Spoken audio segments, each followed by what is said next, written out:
Bonsoir mes amis, je viens de parler avec notre cher pasteur, notre frère. Je pense qu'il y a quelques cas qui attendaient et que je n'ai pas pu voir. Je ne pouvais vraiment pas aller plus loin. Oh, les visions m'exténuent tellement, voyez. Et il y en a eu beaucoup, une quinzaine ou une vingtaine cet après-midi. Et ça m'épuise complètement. J'ai juste perçu un peu ici et là. Je suis sorti, j'ai dit, frère Neville, si tu peux continuer, vas-y. Je voudrais m'éclipser, aller à la maison. J'ai dit, je suis sur le point de m'effondrer. J'ai même le cœur qui palpite et qui se serre. Et j'ai dit, c'est à peine si je tiens encore debout. Il a dit, frère Branham, les gens m'ont demandé si tu pouvais finir de répondre à ces questions. Je ne voudrais jamais me dérober à mon devoir. J'ai beaucoup d'estime pour frère Neville. Alors, peut-être que je vais prendre quelques minutes, faire tout mon possible. Et je sais qu'il y a... Billy est entré là. J'ai dit, est-ce que tu les as tous fait passer? Il a dit, papa, il y en a encore au moins une vingtaine qui sont là, qui attendent. Alors, je n'ai pas pu. Ça faisait plus de 30 personnes aujourd'hui, et il y a eu des visions pour environ 25 d'entre elles. Alors, vous pouvez vous imaginer dans quel état je suis. Alors, je suis vraiment fatigué mentalement. Mais nous allons prier.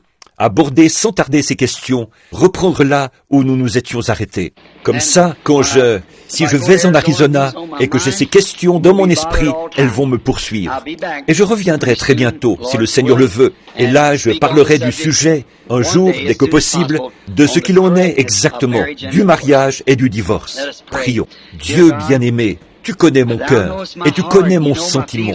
Tu sais tout sur moi. Et je prie, ô Dieu, il y a beaucoup de gens. Je suis resté avec eux trop longtemps, Seigneur. Il y en a trop, mais je suis vraiment reconnaissant, car je ne crois pas qu'il y en ait un seul qui soit venu aujourd'hui sans avoir été aidé. Je crois que chacun est reparti heureux et satisfait. Les choses auxquelles je ne pouvais pas répondre moi-même, tu es descendu dans des visions et tu as révélé ce qu'il y avait quelque part dans leur vie. Ils sont assis ici, beaucoup d'entre eux, en ce moment même. Ils sont en train d'écouter et ils savent que c'est la vérité. Tu leur as révélé les choses qu'il y avait quelque part dans leur vie et à cause desquelles certaines choses étaient arrivées. Ils le savent, Seigneur. Il n'y a absolument aucun moyen pour moi de connaître ces choses, si ce n'est grâce à ton aide. Et je te prie, Père Céleste, bien que je sois fatigué, par contre, je suis heureux d'être ton serviteur. Et je te prie de bénir ceux qui attendaient, tous ceux qui auraient voulu être admis. Et j'ai confiance au Dieu qu'on s'occupera d'eux, que ton grand Saint-Esprit leur donnera tout ce dont ils ont besoin. Aide-moi à terminer ces questions, Dieu bien-aimé, ou à m'y appliquer de mon mieux, pour que ton peuple obtienne réponse à ces questions.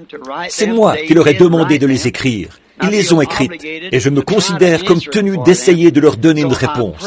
Alors je te prie de me donner de la force, afin que je sois en mesure d'accomplir mon devoir envers toi et envers les gens. C'est au nom de Jésus que je fais cette prière. Amen. Maintenant, nous allons commencer tout de suite, reprendre là où nous nous étions arrêtés ce matin. Il se peut que je ne sois pas capable de lire certaines d'entre elles, du fait que je suis un peu enroué, parce que j'ai beaucoup parlé. Combien ont bénéficié du discernement aujourd'hui et sont vraiment reconnaissants de ce que Dieu leur a donné, voyez, ceux-là, ce sont les meilleurs de tous. Les services de ce type-là, les choses que vous voulez savoir et les choses qui étaient cachées dans votre vie sont révélées et dites. Et souvenez-vous, beaucoup de ces choses, beaucoup d'entre vous savent que des choses vraiment embarrassantes ont été dites et dévoilées, mais personne ne saura jamais ces choses, seulement moi et Dieu. Et ce qui vous a été dit, ça doit rester entre vous et Dieu. Laissez ça tranquille.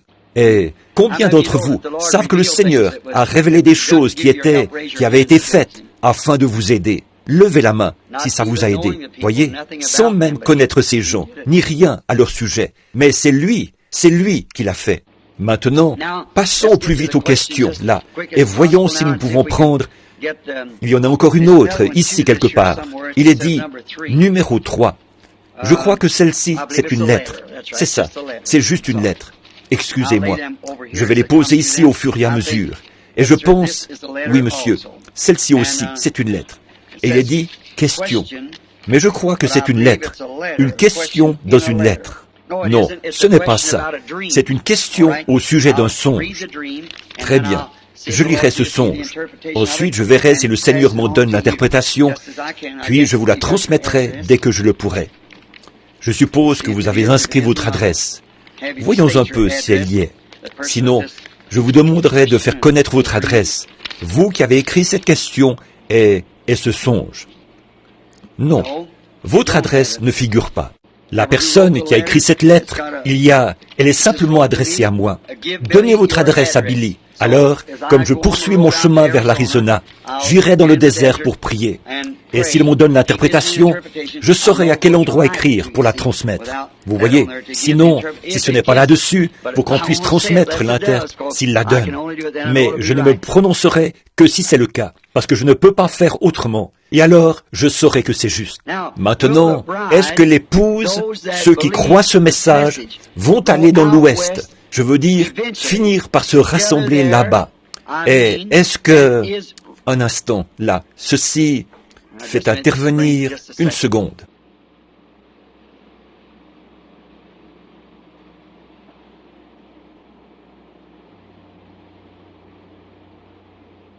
Oh, non, ce n'est pas ça. C'est écrit R-E-V, point. Je pensais, c'est Revelation, chapitre. Mais ça ressemblait à Rêve Caps. Et j'étais juste un peu désorienté à cause de ça.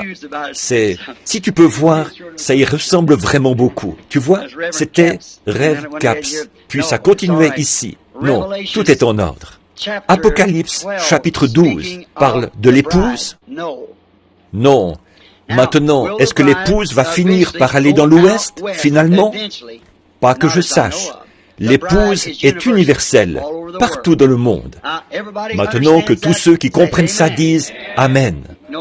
Peu importe où vous êtes, où vous mourrez, quoi que ce soit, si vous mourrez en Christ, Dieu vous ramènera avec lui. Peu importe si vous êtes entièrement brûlé, dévoré, détruit, quoi qu'il en soit, Dieu vous ramènera avec Christ quand il reviendra.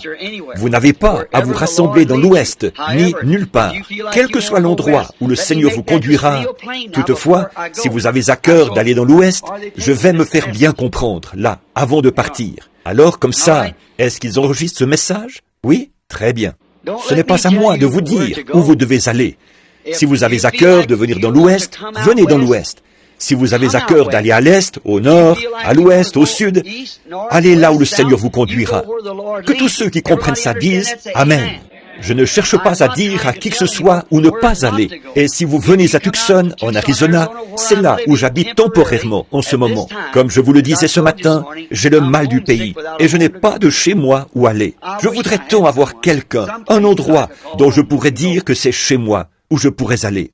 Si, ce soir, si j'avais 10 000 $ que je puisse donner, un endroit pour le donner librement, pour avoir un endroit dont je puisse dire, ceci est l'endroit que je veux appeler mon chez-moi, je le donnerais volontiers. Je n'ai aucun endroit. Frère Freeman, vous me connaissez depuis mon enfance. Je suis un vagabond. Ne devenez jamais un vagabond. Trouvez un endroit que vous aimez et établissez-y votre demeure. Attendez le Seigneur Jésus.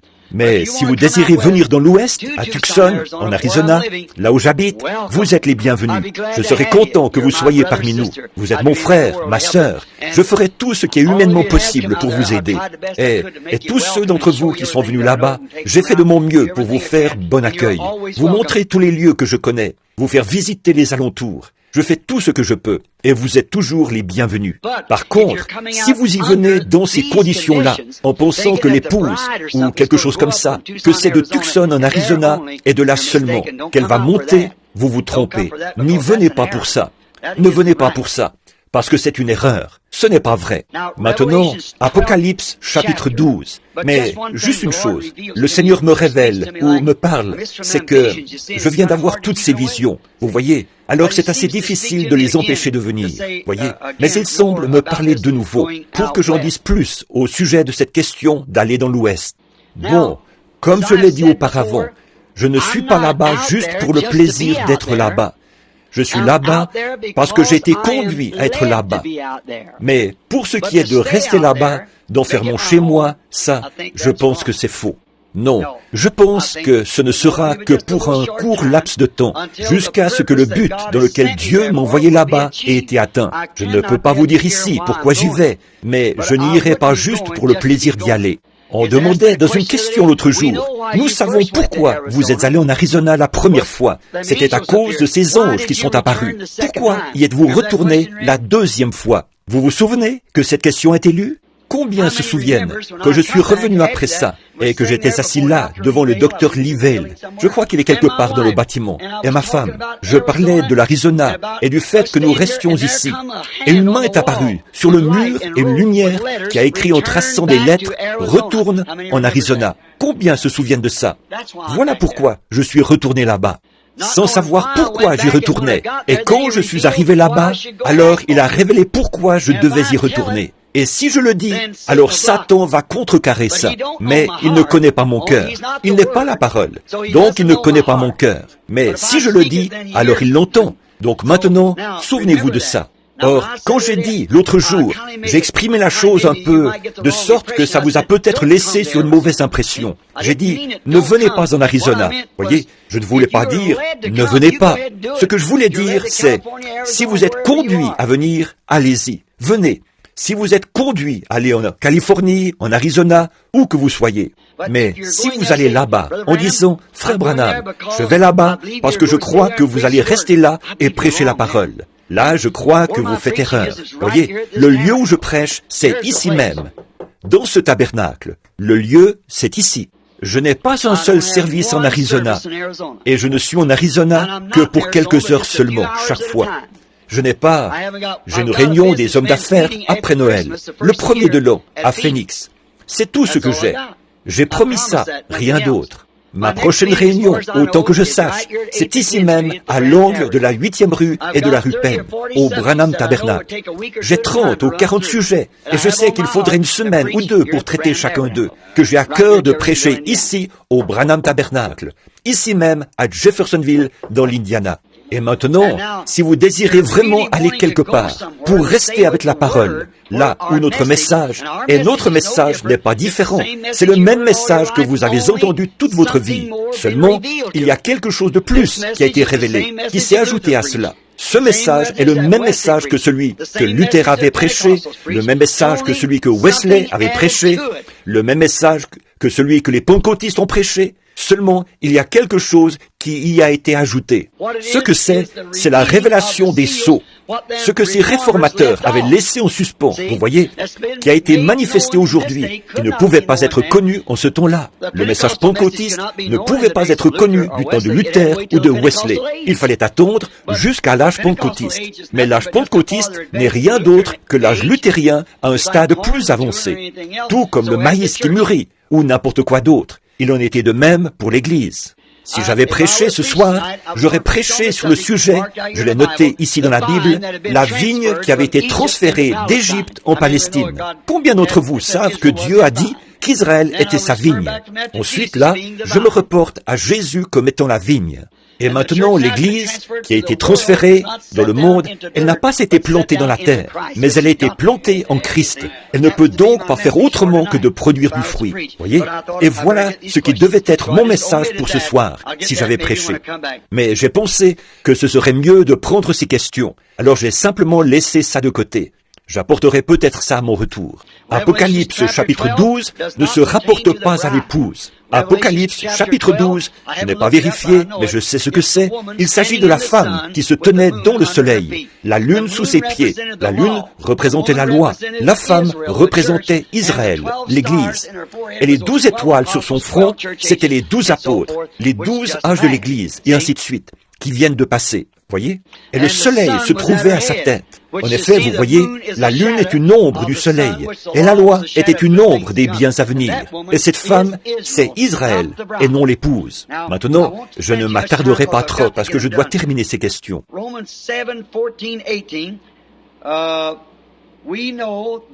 Romains 7, 14 à 18. Nous savons que la loi est spirituelle, mais moi, je suis charnel, vendu au péché. Car ce que je veux faire, car ce que je veux, je ne le veux pas, et je fais ce que je hais. Or, si je fais ce que je ne veux pas, je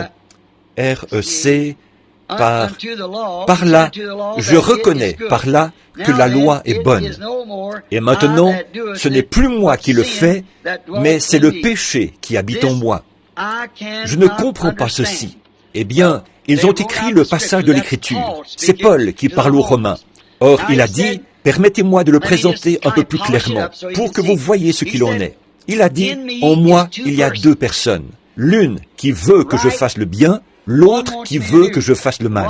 Et chaque fois que je commence à faire le bien, alors le mal me fait obstacle. Combien parmi vous qui avez été vus en entretien cet après-midi se trouvaient aux prises avec cette même chose-là? Et ce matin aussi, vous voyez, cette même chose-là. J'en ai parlé ce matin brièvement. Vous êtes un homme extérieur, lequel est contrôlé par 6 sens. Vous êtes un homme intérieur, contrôlé par un seul sens, qui est la foi. Et cette foi est en désaccord avec tous les 6 sens, si les 6 sens ne s'accordent pas avec la foi. Mais l'un est contraire à l'autre. Bon, tant que les 6 sens s'accordent avec la foi, c'est merveilleux. Mais quand les 6 sens ne s'accordent pas avec la foi, alors laissez les 6 sens de côté. Maintenant, par exemple, ici, Jésus a fait une déclaration, une promesse. L'homme intérieur dit que c'est la vérité. L'homme extérieur, lui, raisonne et dit que pour vous, ça ne peut pas être vrai. Alors, ne prêtez aucune attention à l'homme extérieur et acceptez l'homme intérieur. Or, Paul parle de la même chose. Il était vendu, de par la loi, au péché de la chair. C'est la même chose pour chacun de nous. C'est pour ça que nous avons les ennuis que nous avons, comme d'être mariés 4 ou 5 fois, et ceci et cela, et toutes sortes de péchés, des adultères, et tout ce qu'il y a d'autre dans nos vies. C'est à cause de ces choses. Nous sommes charnels, et cette partie-là doit périr. Par contre, à l'intérieur, nous sommes un homme esprit, l'âme qui est à l'intérieur. Et c'est là la foi dans la parole de Dieu. Alors, nous soumettons notre corps extérieur à la parole, par la foi, en acceptant ce que Dieu a dit. Comment est-ce que je peux prendre un gratteron et en faire un grain de blé? Il m'est impossible de le faire. Le seul moyen possible, c'est que l'intérieur de ce gratteron ait été transformé d'un gratteron de blé, d'un gratteron en un germe appelé vie de blé. Alors, enterrez ce gratteron et il produira un grain de blé. C'est vrai, voyez, parce qu'une vie de blé a été mise dans le gratteron, et la vie de ce gratteron a été retirée. Mais la nature du gratteron est toujours piquante, vous voyez, et elle le restera, jusqu'à ce que cette nouvelle vie ait atteint son plein développement, en sortant de la terre, qu'elle ait été ressuscitée. Quand elle sort, alors ce n'est plus un gratteron, mais du blé. Mais pendant qu'il est ici sur terre, et donc qu'il vient de la terre, pendant qu'il est un gratteron, il est toujours piquant. Mais à l'intérieur, il a la nature du blé. Et tant que vous serez dans cette vie, vous allez être piquant et avoir une nature charnelle qui va vous causer des ennuis tant que vous vivrez. Mais à l'intérieur de vous, vous êtes né de nouveau. Et quand vous ressusciterez, vous serez à l'image de Christ. Et tout le péché aura été éliminé de vous. Voyez? Voilà de quoi il s'agit. Permettez-moi de dire ceci. Ça a l'air d'une plaisanterie. En Indien, ce sont de très drôles de gens. Et ce n'est pas qu'ils sont drôles. Nous les trouvons bizarres. Mais à leurs yeux, ils sont très bien. Et si vous apprenez à les connaître, ils sont très bien. Une fois, on a demandé à un Indien, après qu'il avait été sauvé, je me souviens de l'un d'eux, à Phoenix, en Arizona. Billy descendait distribuer des cartes de prière. Il se tenait là simplement et il distribuait des cartes de prière. Et les gens qui étaient capables d'aller en vitesse chercher les cartes de prière, eh bien, c'étaient les gens bien portants qui n'avaient en réalité qu'un mal de tête, un mal de dents ou des problèmes avec un orteil. C'est eux qui avaient les cartes de prière, frère Raddle. Et à ce moment-là, alors dans la ligne de prière, tout ce que j'avais, c'était quelqu'un qui avait un mal de tête, quelqu'un qui avait des problèmes avec un orteil, quelque chose comme ça. Et il y avait des gens qui étaient assis là, qui se mouraient du cancer et tout, qui n'avaient pas pu venir dans la ligne de prière. J'ai dit, Billy, descends là et demande aux gens quel est leur problème. Et s'ils n'ont pas un cancer, ou une terrible maladie, ou quelque chose qui va les tuer, ne leur donne pas ces cartes de prière. Les gens que tu fais venir là, dans la ligne de prière, que ce soit ceux qui vont bientôt mourir, si le Seigneur ne leur vient pas en aide. Les autres, qu'ils attendent, qu'ils passent dans une ligne rapide, ou quelque chose comme ça. Mais que ces gens qui sont sur le point de mourir, J'ai dit, pose-leur la question. Il a dit, eh bien, tu avais dit, bats simplement les cartes et distribue-les. C'est ce que je faisais. J'ai dit, mais tu fais venir ces gens qui arrivent en vitesse et devancent les autres. C'est eux qui ont les pauvres infirmes et tout, ils ne peuvent pas les avoir. Très bien, c'est ce que je vais faire. Il descend. Il y avait un vieil Indien, et ils sont très bizarres. Il ne voulait pas s'asseoir sur une chaise. On lui avait donné une chaise, mais il s'est assis par terre dans la tente. Il portait un chapeau. Il ne voulait pas l'enlever. Une plume dépassait à l'arrière. Il restait assis là. Billy s'est approché de lui en passant. Il a dit, « Vous voulez une carte de prière ?» Il a dit, « Quel est votre problème, chef ?» Il a dit, « Moi, malade. » Il a dit, « Mais quel est votre problème ?» Il a dit, « Moi, malade. » Il a dit, « Mais je veux savoir quel est votre problème. » Il a dit, « Moi, malade. » C'est tout ce qu'il pouvait obtenir de lui. Il a dit, « Très bien, je reviendrai tout à l'heure. » Alors, Billy a continué à demander aux gens. Le vieil Indien ne lâchait pas des yeux les cartes de prière, qui diminuaient de plus en plus. Chaque fois qu'il les sortait de sa poche, il y en avait un peu moins. Alors, au bout d'un moment, le vieil Indien s'est levé. Il s'est avancé et il a tapé Billy sur l'épaule, pour lui rappeler que lui aussi, il était de la partie. Il a dit, chef, quel est votre problème? Il a dit, moi, malade. Il a dit, eh bien, chef, il faut me le dire. Papa a dit de ne pas donner ces cartes aux gens qui n'avaient que, disons, un mal de ventre, des maux de tête et ce genre de choses-là. Donne-les aux gens qui sont vraiment malades. Il a dit, quelle est la gravité de votre maladie, chef? Il a dit, moi, malade. Il l'a fait rasseoir. Et il n'avait presque plus de cartes. Quelques minutes, il ne lâchait pas ses cartes des yeux. Il est revenu et l'a tapé encore sur l'épaule. Il a tendu la main. Billy a mis la carte dans sa main. Et il a dit, chef, allez écrire là-dessus. Moi, malade. Il est passé dans la ligne de prière. Et alors que je priais pour lui, je lui ai dit, croyez-vous, chef? Il a dit, exact. Et j'ai dit, eh bien, croyez-vous que Dieu va vous guérir? Il a dit, exact. J'ai dit, vous allez être un bon garçon? Il a dit, exact. Je l'ai rencontré à peu près une semaine plus tard. Je crois que frère Fred Sothman était là.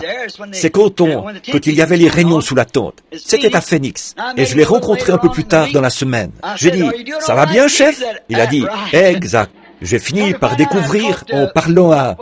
Comment s'appelait ce missionnaire là-bas? Ce vieil homme avec une moustache blanche qui travaillait là-bas parmi les Apaches. Son nom m'échappe. Oh, c'est un brave vieillard. Sa femme était guérie du cancer, vous savez. Il a dit, frère Branham, c'est tout ce qu'il sait dire. Il a dit, je lui ai appris à dire, moi, malade. C'est tout ce qu'il sait dire. Exact. Alors, c'est à peu près tout, vous voyez. Exact, moi, malade. Quelqu'un m'a raconté qu'une fois, il y en avait un qui s'était converti, qui avait reçu le Saint-Esprit. Et il lui avait dit, comment ça va? Et il a dit, assez bien et assez mal. Il a dit, eh bien, qu'est-ce que vous voulez dire par là? Assez mal et assez bien. Il a dit, eh bien, depuis que moi recevoir le Saint-Esprit, il a dit, il y a deux chiens en moi. L'un est un chien noir et l'autre un chien blanc. Il a dit, ils se disputent tout le temps. Il a dit, ils grognent et ils se battent. Il a dit, le chien blanc veut que je fasse le bien, le chien noir veut que je fasse le mal. Il a dit, eh bien, chef, lequel des deux gagne le combat? Il a dit, ça dépend. C'est celui que chef nourrit le plus. Alors ça, je trouve que c'est une bonne réponse. Voyez, ça dépend seulement du combat qui se mène dans le corps, à l'intérieur de vous. Ça dépend de celui que vous nourrissez, de la nature que vous nourrissez. La nature charnelle qui s'affectionne aux choses du monde ou la nature spirituelle qui s'affectionne aux choses de Dieu. C'est ça qui agit.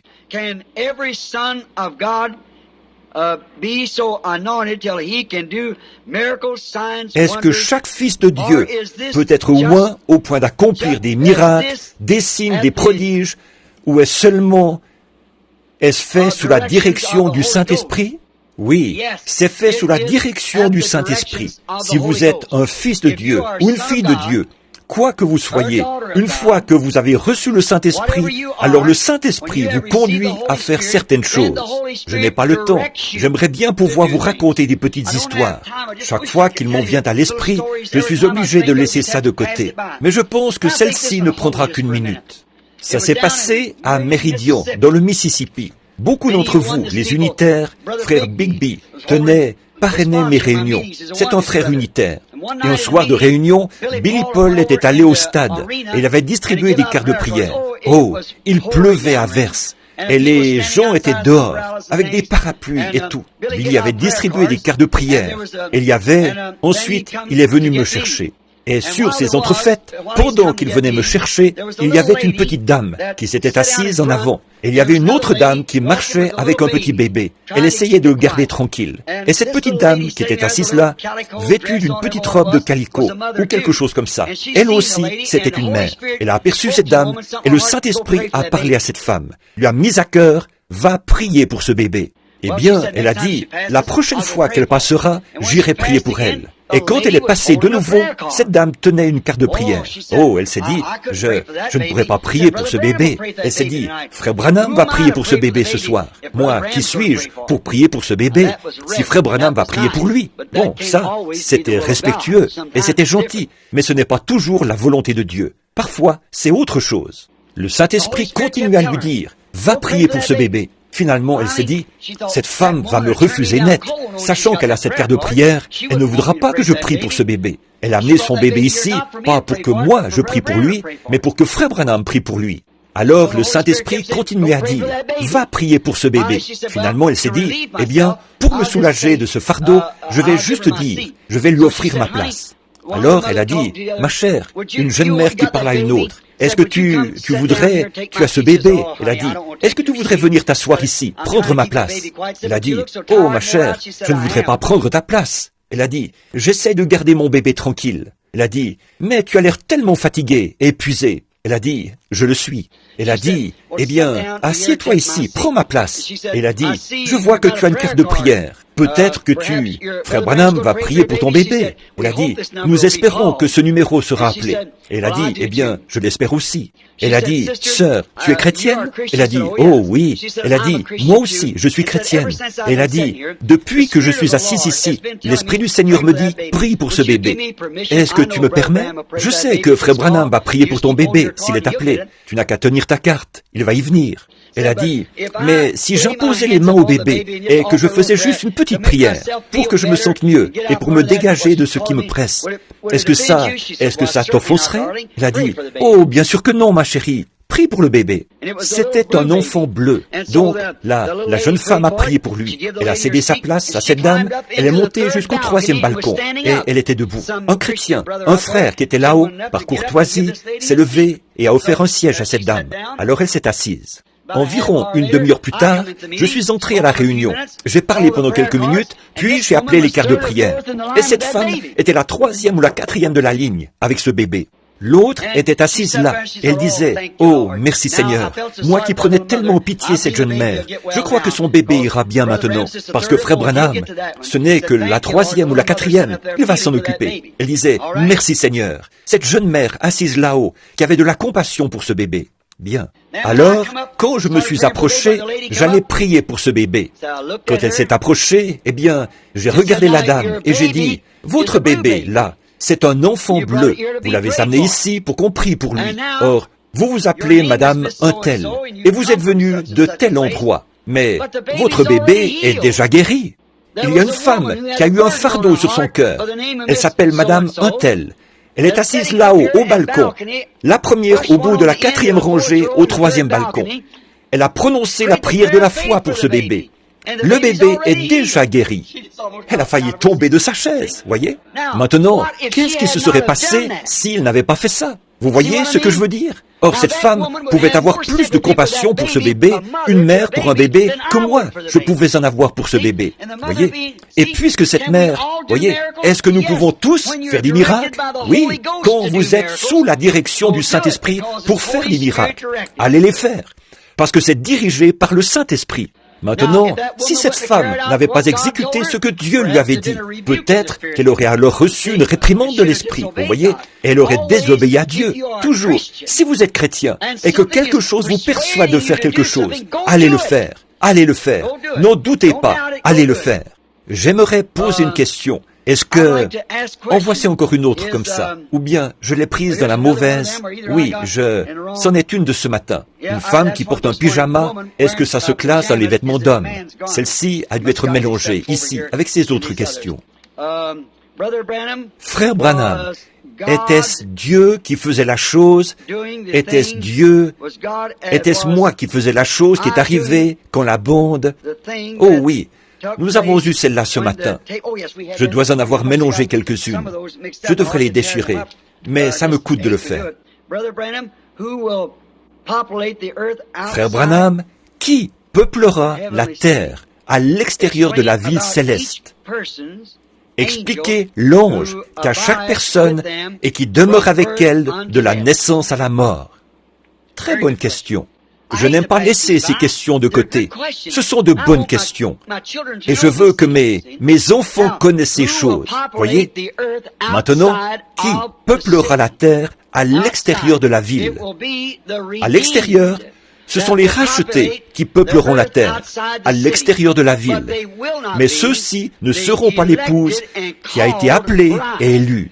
L'épouse habitera à l'intérieur du royaume avec le roi. À l'extérieur, il y aura les rois de la terre qui travailleront et qui apporteront leur labeur, qui apporteront non pas leur labeur, mais qui apporteront leurs fruits dans la ville. Et les portes ne se fermeront pas la nuit.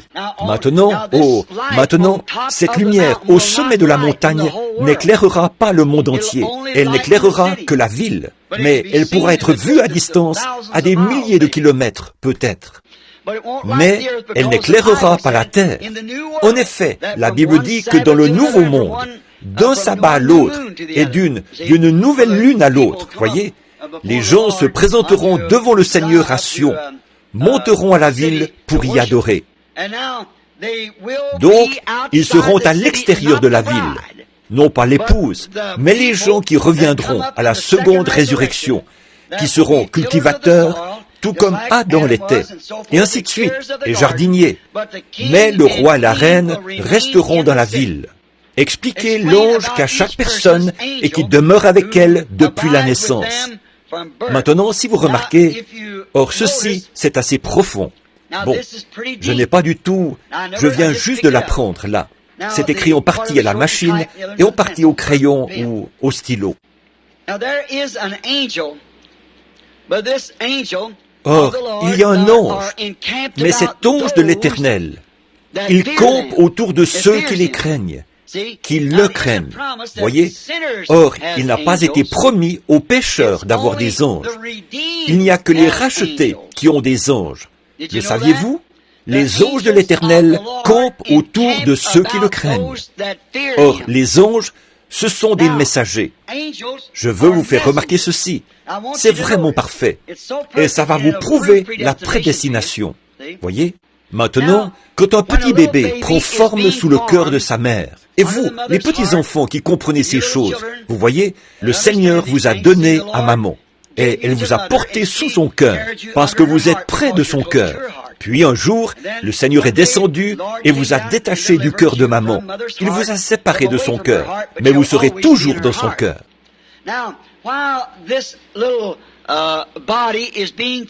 Maintenant, pendant que ce petit corps se forme, que ce petit corps naturel se forme dans la mère, il y a un corps spirituel de la terre qui est prêt à recevoir ce corps naturel dès qu'il naîtra. Or, le bébé naît avec des muscles vivants, un cœur qui bat, mais aucun souffle de vie en lui. Ce sont des muscles qui se contractent, voyez?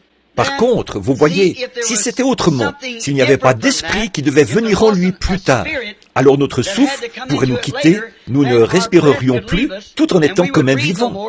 Mais quand ce corps ne reçoit pas d'oxygène, de souffle, l'inspiration et l'expiration de nos poumons, alors nous sommes morts. Bon, mais quand la mère, le petit bébé descend du cœur de sa mère vers la terre, descend, vous comprenez ce que je suis en train de dire, la façon dont pourquoi je le dis de cette façon.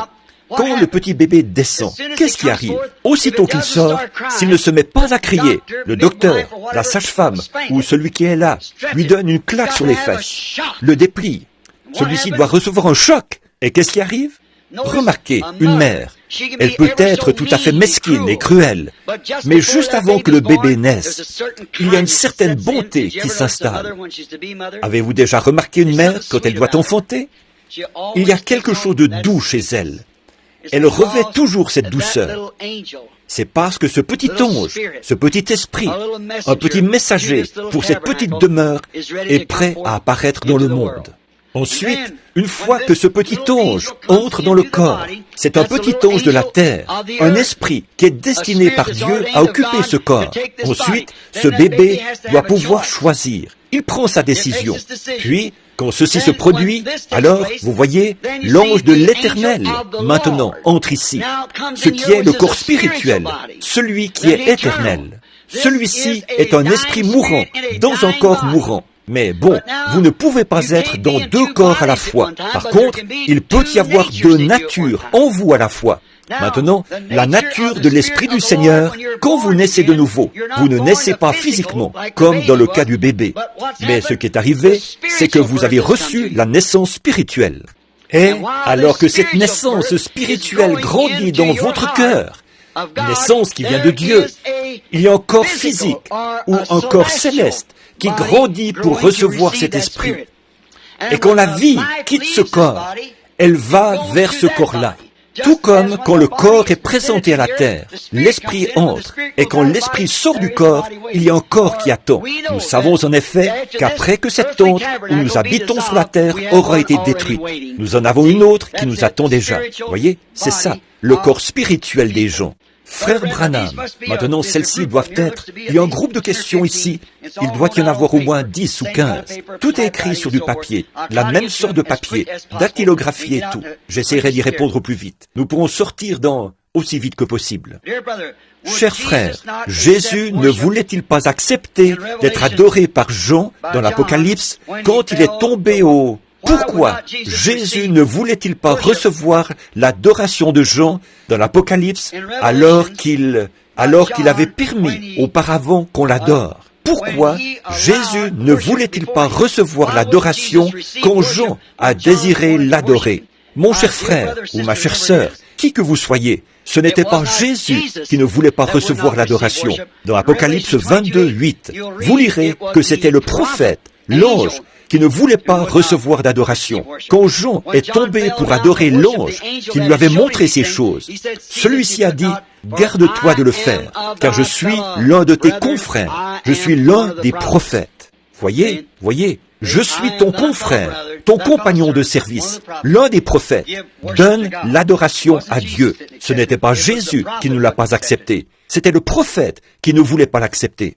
Cher frère Branham, quelle différence y a-t-il entre le moment où Jésus a soufflé sur les disciples et qu'il a dit « Recevez le Saint-Esprit » et le moment où ils ont dû aller dans la chambre haute pour attendre? C'était une promesse qu'il leur avait faite. Il a soufflé sur eux sa promesse en disant « Recevez le Saint-Esprit ». C'était une promesse. Ils sont allés dans la chambre haute pour attendre l'accomplissement de cette promesse. C'est la même chose quand nous vous imposons les mains pour que vous soyez guéris. Ensuite, vous continuez à vaquer à vos occupations en attendant l'accomplissement de la promesse. Frère Branham, Jésus a-t-il changé de masque physique plusieurs fois quand il est apparu aux disciples après sa résurrection? A-t-il changé de masque physique? Je n'en sais rien. C'est que, d'après moi, ce qui s'est passé là, ce n'est pas qu'il a changé de masque. Ce qu'il a fait, c'est qu'il les a empêchés de le voir ou de le reconnaître. C'est comme ceux qui revenaient d'Emmaüs. Ils ont marché avec lui toute la journée, et ça leur a été caché. De même, ils ont vu un homme sur le rivage, alors qu'il pêchait un jour à un endroit où ils avaient déjà pêché. Il a dit, « Enfants, avez-vous pris quelque chose ?» Et ils ont dit, « Nous n'avons rien pris, nous avons travaillé toute la nuit. » Il a dit, « Jetez le filet de l'autre côté. » Et il a pris tout un tas de poissons. Et ils ont reconnu, à ce moment-là, que c'était le Seigneur. Je pense que ce n'était pas son masque qui était changé. Je pense que c'était simplement les yeux des gens qui étaient empêchés de le reconnaître. Frère Branham, quelle est la différence, s'il y en a une, entre l'ange du Seigneur et le Seigneur lui-même? L'ange du Seigneur est un messager de la part du Seigneur. Et le Seigneur lui-même est cette personne-là, non pas la personne de l'ange de la part du Seigneur. Je vais vous montrer, parlons du point de vue terrestre. Voici un ange de la part du Seigneur. Du point de vue terrestre, voici un ange de la part du Seigneur. Du point de vue terrestre, voici l'ange de la part du Seigneur. Comment savons-nous alors si ce sont des anges de la part du Seigneur? Quand ils apportent la parole du Seigneur. Mais quand ils essayent de la pervertir, alors ça ne vient pas du Seigneur. Vous voyez? Quand ils essayent de lui faire dire quelque chose qu'elle ne dit pas. Dire simplement, puis il y a un ange surnaturel qui descend de la part du Seigneur, un messager, comme Gabriel et Michel, Absinthe et ainsi de suite. Ce sont leurs noms. Frère Branham, qu'est-ce qui ne va pas, apparemment, au jour où nous vivons, chez quelqu'un qui est croyant, qui suit le message, et le messager d'aujourd'hui, mais qui, semble-t-il, n'arrive pas à prier comme il le voudrait? C'est une bonne question. Je crois, frères, sœurs, qui que soit la personne qui a posé cette question, que c'est à cause des conditions actuelles. Le réveil est terminé. Le réveil a duré quelques 15 ans, et jamais auparavant ça n'avait duré plus d'environ 3 ans. Je crois qu'on a reçu le dernier réveil. Et je crois que c'est pour ça que vous n'arrivez pas à prier et à vous sentir dans l'esprit comme autrefois. C'est parce que les feux du réveil se sont éteints. Frère Branham, s'il vous plaît, expliquez comment une personne peut savoir si les pensées qu'elle a viennent d'elle ou si c'est le diable qui met des pensées dans son esprit pour lui faire penser du mal. Surtout si on sait qu'on ne veut pas penser ces choses. Alors, si c'est contraire à la parole, c'est la pensée du diable. Si c'est conforme à la parole, c'est la pensée de Dieu. Si ce sont de mauvaises pensées, c'est le diable. Si ce sont de bonnes pensées, de la parole et de Dieu, c'est la pensée de Dieu. Dans le cas où c'est le diable qui met des pensées dans l'esprit au sujet d'une certaine chose, comment peut-on vaincre cela ou s'en débarrasser? Prenez exactement l'inverse. Si le diable vous fait penser si vous savez que vous êtes un chrétien et qu'il essaie de vous faire penser que vous n'êtes pas un chrétien, prenez simplement l'inverse. Dites, je suis un chrétien. Tant que votre expérience s'accorde avec la parole de Dieu, dites, je suis chrétien. C'est la même chose pour tout le reste. Quand vous répondrez à ceci, s'il vous plaît, priez pour que je vainque ceci, car je ne suis pas seul. Que Dieu vous accorde cette victoire, qui que vous soyez. Que vos pensées soient tout de suite ramenées de l'autre côté et dites, je suis un chrétien, je suis un croyant. Satan, tu n'as aucune prise sur moi. Franchement, je me tiens ici même, en ce moment, en train de dire la même chose. Je me retiens pour ne pas m'évanouir ici à la chair. C'est vrai, 4 ou 5 fois, j'ai failli m'effondrer sur la chair. C'est la vérité. Dieu sait que c'est vrai. Quand quelqu'un se rend compte qu'il a un complexe d'infériorité ou un complexe quelconque, comment peut-il vaincre cela? Donc, cette chose serait-elle causée par le fait que, pendant son enfance, il était fils unique? Prenez exactement le contraire. Si vous voulez toujours imposer votre volonté, un enfant gâté qui veut toujours n'en faire qu'à sa tête, alors faites volte-face. Prenez de tout votre cœur la direction opposée. Si vous êtes égoïste et que vous voulez tout garder pour vous, alors commencez à donner ce que vous avez. Voyez, faites tout ce que... Prenez simplement la direction inverse. C'est ça le moyen de vaincre n'importe quoi. C'est un contrepoison. Vous, ma vieille mère du Sud, avait l'habitude de dire « le poil du dos du chien calme la morsure ». Et ça s'applique aussi pour ceci. Frère Branham, à quel achèvement devrions-nous laisser nos préadolescents participer? Excusez-moi, c'est à quelles activités nos préadolescents devraient-ils anticiper, participer? Aussi, comment devrions-nous nous y prendre pour les aider à choisir leurs amis? Gardez-les en compagnie de chrétiens le plus longtemps que vous pourrez. Gardez-les avec, si c'est une fille, gardez-la avec des jeunes filles chrétiennes et avec des jeunes hommes chrétiens si c'est l'inverse. Si elle est assez âgée pour fréquenter un garçon, veillez à ce qu'elle fréquente un bon garçon. Découragez-la de fréquenter n'importe quel autre garçon ou le garçon vis-à-vis de la jeune fille. Si elle fréquente un incroyant, essayez de l'encourager à fréquenter un croyant. Et vice-versa.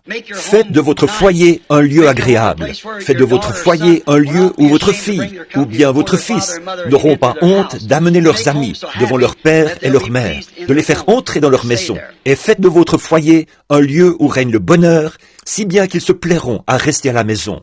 Oh là là, en voici 7, l'une derrière l'autre. Je ne vais continuer que quelques minutes encore. Frère Branham, avez-vous fait des déclarations dernièrement, disant que l'âge de l'Église est terminé, celui de Laodicée? Non, je n'ai jamais dit qu'il est terminé. Si c'est le cas, vous avez mal compris, ou je me suis mal exprimé.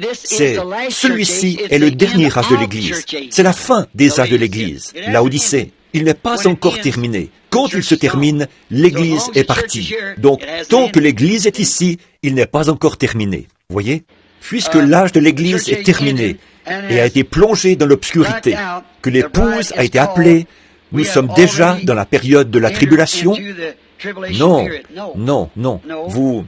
J'aimerais avoir plus de temps pour pouvoir m'étendre là-dessus. Voyez? Voyez, l'épouse, quand elle sera enlevée de l'Église, c'est là que l'âge de l'Église prendra fin. L'Odyssée sombre dans le chaos. L'épouse rentre dans la gloire et la période de la tribulation s'installe sur les vierges endormies pendant 3 ans et demi, au cours desquels Israël reçoit sa prophétie. Ensuite, la tribulation s'installe sur Israël. Et ensuite a lieu le combat d'Armageddon qui détruit toutes choses. Puis, l'épouse revient avec l'époux pour 1000 ans, le règne du millénium. Après cela vient le jugement du trône blanc. Après cela viennent les nouveaux cieux et la nouvelle terre, et la nouvelle ville qui descend du ciel d'auprès de Dieu. L'éternité et le temps fusionnent. Le Saint-Esprit vous a dit que les trompettes n'ont rien à voir avec l'épouse. Est-ce que les 7 coupes ont quelque chose à voir avec nous? Je vais attendre pour voir si le Saint-Esprit le révèle de cette manière. Je ne sais pas encore. Le prophète de Malachie 4 sera-t-il celui qui appellera le reste des nations d'Apocalypse 7, 9? Bien que ces gens-là passent par la période de la tribulation. Non, non. Après Apocalypse 7, c'est là qu'il a vu les 144 000 scellés. Et après ça, ce qu'il a vu paraître, revenir, c'était cette grande foule que personne ne pouvait compter, c'est-à-dire l'épouse. Ça devra, Malachie 4, ce sera terminé. L'épouse aura été enlevée au ciel. Et ensuite, ce groupe de Élie et Élisée reviennent sur la terre pour... L'Église doit passer par la période de la tribulation. Mais Élie et Élisée n'auront rien à faire avec les vierges endormies. Elles font partie des nations. Ils seront envoyés seulement aux Juifs. Les 7 tonnerres qui correspondent à cet mystère ont-ils déjà été révélés? Ont-ils été révélés dans les 7 sceaux, mais sans que jusqu'ici, ils nous soient encore connus comme étant les tonnerres? Non, ils ont été révélés dans les 7 sceaux. C'est à ça que les tonnerres se rapportaient. Ils devaient révéler les 7 tonnerres qui ont fait entendre leur voix, et personne n'arrivait à comprendre ce que c'était. Jean savait ce que c'était, mais il lui était défendu de l'écrire. Il a dit, mais le 7e ange, au jour où il sonnerait de la trompette, les 7 mystères des 7 tonnerres seraient révélés. Et le 7e ange est un messager du 7e âge de l'Église. Voyez? Croyez-vous qu'il arrivera que la petite épouse vivante se rassemble quelque part et qu'ils auront tout en commun comme la première épouse, peut-être juste avant la venue du Seigneur Jésus sur les nuées? Bon, ils m'ont demandé si je croyais ça. Je ne peux pas le prouver par les Écritures, mais peut-être qu'il viendra un temps, peut-être, je ne sais pas. Il se pourrait qu'il y ait juste, voyez, si une telle chose arrivait, cela indiquerait qu'il est très proche. Ce serait tellement, il a dit, mais il viendra comme un voleur dans la nuit. Voyez, il vient pour... C'est comme ce livre que j'ai lu sur Juliette, sur Roméo et Juliette. Il vient et enlève son épouse pendant la nuit. Elle sera enlevée en un instant, en un clin d'œil. Voyez? Et je doute fort qu'il en sera ainsi, parce que la Bible dit, de 2 personnes qui seront dans un même lit, j'en prendrai une et j'en laisserai une. Et de 2 qui seront dans un champ, j'en prendrai une et j'en laisserai une. Voyez, alors probablement qu'ils, d'un bout à l'autre du monde, ils ne seront pas rassemblés dans un seul lieu pour avoir tout en commun. Mais ils seront dispersés par petits groupes sur toute la surface de la terre. Je crois que peut-être que, si le Seigneur le permet, ceci est un petit groupe d'entre eux.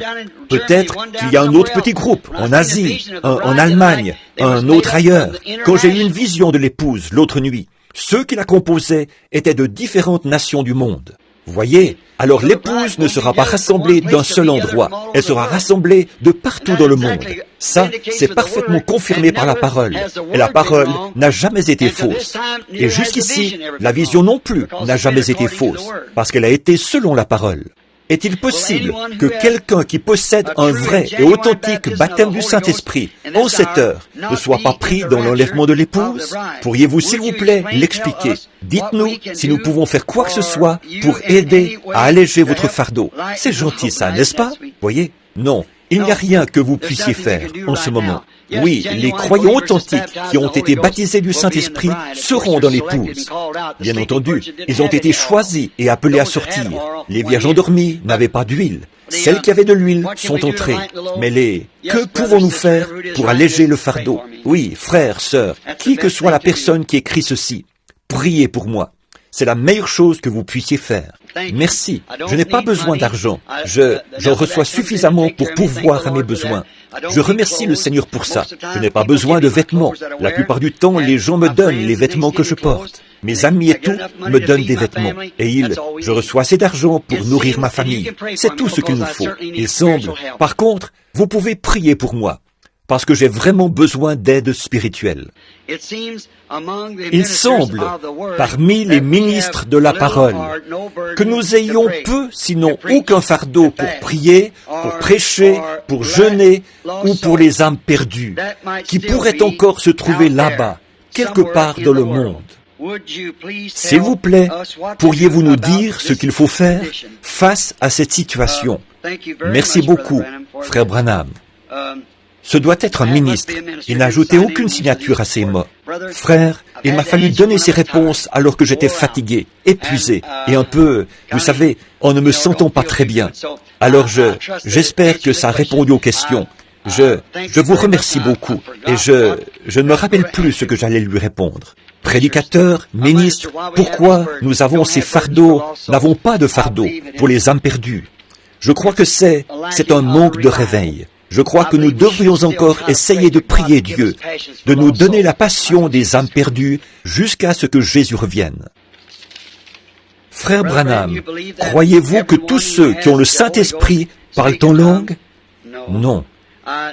Je sais que vous dites que le parler en langue n'est pas la preuve qu'on a le Saint-Esprit. S'il vous plaît, expliquez 1 Corinthiens 12, 30. Pourrais-tu prendre 1 Corinthiens 12, 30? Je pense, tous parlent-ils en langue? Et ainsi de suite. Je n'en suis pas sûr. Je vais essayer d'en prendre une autre pendant qu'ils y répondent. Frère Branham, pourriez-vous, s'il vous plaît, expliquer Job 14, 21? Oui, Job 14, c'est si un homme meurt, revivra-t-il? Oh, si un homme meurt. Job parlait de la résurrection. Je pense que j'ai eu cette question l'autre matin. N'était-ce pas ça? Ou était-ce chez Charlie? Quelque part. Madame Cox était là. Job, il avait vu les fleurs, comment elles meurent et revivent, mais lui descendait dans la terre et ne pouvait pas revenir. Ensuite, il lui était expliqué que quelque chose avait péché. Il voulait obtenir un médiateur entre lui et Dieu, et là, il a vu la venue du Seigneur. Qu'est-ce que c'est, frère? Je pense que c'était 1 Corinthiens 12, 30. Oui, tous parlent-ils en langue? C'est ce que je pensais. Mais je n'en étais pas sûr, à cause de cet état de fatigue. Mais non, tous ne parlent pas en langue, tous n'interprètent pas, tous ne disent pas ces choses. Puis, le chapitre qui vient tout de suite après, quand je parlerai les langues des hommes et des anges, si je n'ai pas la charité, je ne suis rien. Voyez, Paul, en d'autres termes, il leur dit, tous parlent-ils en langue? Bien sûr que non. Tous prophétisent-ils? Non. Mais aspirez aux dons les meilleurs. Et je vais encore vous montrer une voie par excellence. Voyez, tous ne parlent pas en langue. Allez-vous avoir un autre service de discernement avant de repartir? Sinon, est-ce possible d'avoir un entretien particulier? J'espère que vous en avez eu un. Bon, il ne m'en reste plus beaucoup. Je vais faire mon possible pour essayer d'y répondre. Je me souviens de vous avoir entendu parler d'un triste spectacle que vous aviez vu. Un ange, un aigle, qui battait des ailes dans une cage, qui cherchait désespérément à se libérer. Ma précieuse mère est dans cette situation-là. Il ne lui a pas été permis, depuis 3 ans, de recevoir à la maison ses 3 enfants mariés, parce qu'ils refusent de se soumettre à la doctrine de leur père. Celui-ci est un prédicateur dénominationnel. Maman désire entendre ce message du temps de la fin, et je ne peux même pas lui faire parvenir une lettre. Jusqu'à quel point doit-elle être soumise? Y a-t-il quelque chose que je puisse faire à part prier? Ce serait la seule chose à faire, que je sache. Son mari, qui est ministre, ne veut pas lui laisser entendre la parole. Elle veut l'entendre, mais il ne veut pas lui permettre de l'entendre. Alors priez simplement pour elle. Je crois que cette femme est est sauvé, bien entendu. Frère Branham, est-il possible pour quelqu'un d'être perdu et de finir en enfer s'il rejette la lumière de la parole, même s'il possède une véritable expérience de justification et de sanctification? Oui, monsieur, c'est tout à fait exact. Quand vous employez cette expression de dire que si nous ne croyons pas la parole, nous serons éternellement séparés de Christ, voulez-vous dire que les vierges folles vivront éternellement, mais qu'elles seront séparées de la nouvelle Jérusalem où Christ habitera avec l'épouse? Il s'agit ici des gens qui n'ont pas le Saint-Esprit, qui ne sont pas nés de nouveau, conformément à ce que l'Écriture enseigne. Si la naissance naturelle exige de l'eau, du sang et l'Esprit, la naissance spirituelle n'exige-t-elle pas les 3 étapes de la grâce avant que la personne soit vraiment née de nouveau? Absolument. Je viens d'expliquer ça ce matin. La même chose, à propos du même sujet. Il faut que vous ayez toutes les étapes. Vous êtes engendré par l'Esprit, tout comme un bébé est engendré dans le ventre de la mère. Mais on n'est pas né tant qu'on n'a pas reçu le Saint-Esprit. C'est vrai. C'est à ce moment-là que vous êtes né. Vous n'êtes pas converti, vous êtes en voie de conversion, jusqu'à ce moment-là. C'est pour ça que tous ces grands mystères ne pouvaient pas être donnés à Luther, ne pouvaient pas être donnés à Wesley, ne pouvaient pas être donnés à l'âge qui vient de passer près de nous, l'âge pentecôtiste. Pourquoi? Ce n'était pas le temps. Ils étaient engendrés. Maintenant, la personne de Christ lui-même, le Fils de l'homme, vous comprenez, se révèle dans la chair humaine. Ça n'aurait pas pu venir avant maintenant. Quand le millénium commencera, comment les incroyants seront-ils ôtés de la terre? Les incroyants disparaîtront dans la période de la tribulation, avec les vierges endormies. Et tous les autres, incroyants et vierges endormies, et le reste d'Israël qui doit être retiré. Frère Branham, quand quelqu'un m'énerve ou me marche sur les pieds, voici peut-être une bonne question. Me marche sur les pieds, comme dit le vieux dicton. La colère monte en moi. Comment puis-je vaincre cette chose? Je sais que c'est le Seigneur qui devra le faire. Mais que puis-je faire dans mon cœur? Je ne veux pas de cette chose. Adoucissez votre tempérament par la prière. Puis, décidez-vous. Je ne pense pas qu'il y ait beaucoup de gens dans ce bâtiment qui aient déjà eu un tempérament plus colérique que moi au départ. Oh, j'avais toujours la bouche en compote. Et j'ai pris beaucoup de mes repas avec une paille. Ma mère, comme vous le savez, était de mère indienne. Et mon père était irlandais, un Irlandais du Kentucky en plus de ça. Et chacun, tous les deux, avaient un tempérament assez colérique pour affronter une scie circulaire. Et moi, j'avais toujours la bouche en compote. D'abord, j'étais petit. On n'avait qu'à me soulever et à me jeter à terre d'un coup de poing. Je me relevais, on me jetait encore à terre d'un coup de poing, jusqu'à ce que je ne sois plus capable de me relever. C'était toujours comme ça. Puis, quand j'étais capable de me relever, je me relevais. On me jetait encore à terre d'un coup de poing. Alors, c'est exactement comme ça que ça se passait pour moi. Je me disais, je ne pourrais jamais être chrétien. Mais quand le Saint-Esprit est entré dans ma vie, avec ça, c'était réglé. Plus jamais. Une fois, j'ai rencontré une femme. J'avais été obligé d'aller couper l'électricité chez elle. Et à l'époque, j'avais des cheveux sur la tête. Elle a dit, « Espèce de petit crétin frisé !» Je lui avais dit, « Madame, vous ne devriez pas jurer comme ça. Oh, vous ne craignez pas Dieu ?» Elle a dit, « Espèce de petit crétin frisé ! Si je voulais que quelqu'un me parle de choses comme ça, je n'irais pas chercher un imbécile comme toi. » Ouh ! Puis elle m'a appelé d'un nom grossier. Oh là là, si ça avait été 1 an auparavant, j'avais toujours dit qu'un homme qui frappait une femme n'était pas assez homme pour frapper un homme. Mais à ce moment-là, j'aurais peut-être dérogé à ça, que elle appelait ma mère d'un vilain nom comme ça. Mais savez-vous quoi? Ça ne m'a même pas affecté. J'ai dit, je prierai pour vous. Pas dérangé du tout. J'ai su à ce moment-là qu'il m'était arrivé quelque chose. Oui, monsieur. Oh là là, vous êtes au courant des vilaines choses que j'ai faites quand j'étais un gamin. J'étais bagarreur. À un moment donné, j'ai failli tuer 5 hommes. J'avais pris un fusil chargé de 16 balles. Et alors que ces garçons m'avaient battu parce que je venais du Kentucky, c'était leur seule raison. Je ne pouvais même pas garder la tête levée. L'un me tenait par les mains comme ceci, et l'autre se tenait là avec une pierre à la main. Il me frappait au visage jusqu'à ce que je sois presque mort. Il n'y avait absolument rien. Il m'appelait le petit Indien du Kentucky, parce que ma mère, quand elle était jeune, elle avait vraiment l'air d'une Indienne. Je regardais sa photo tout à l'heure. et qu'il savait qu'elle était de mère indienne. Alors, parce que j'étais du Kentucky et qu'elle était une squaw, il m'appelait le petit Indien du Kentucky. Et je n'y étais pour rien. Ce n'était pas ma faute si j'étais né au Kentucky. J'allais là-bas, à l'école. Je n'avais pas de vêtements à porter et les cheveux qui me descendaient dans le cou. Et maman avait pris la vieille veste de papa qu'il avait portée à son mariage. Elle l'a coupée et m'a confectionné un pantalon pour que je puisse porter ça quand je suis allé à l'école pour la première fois.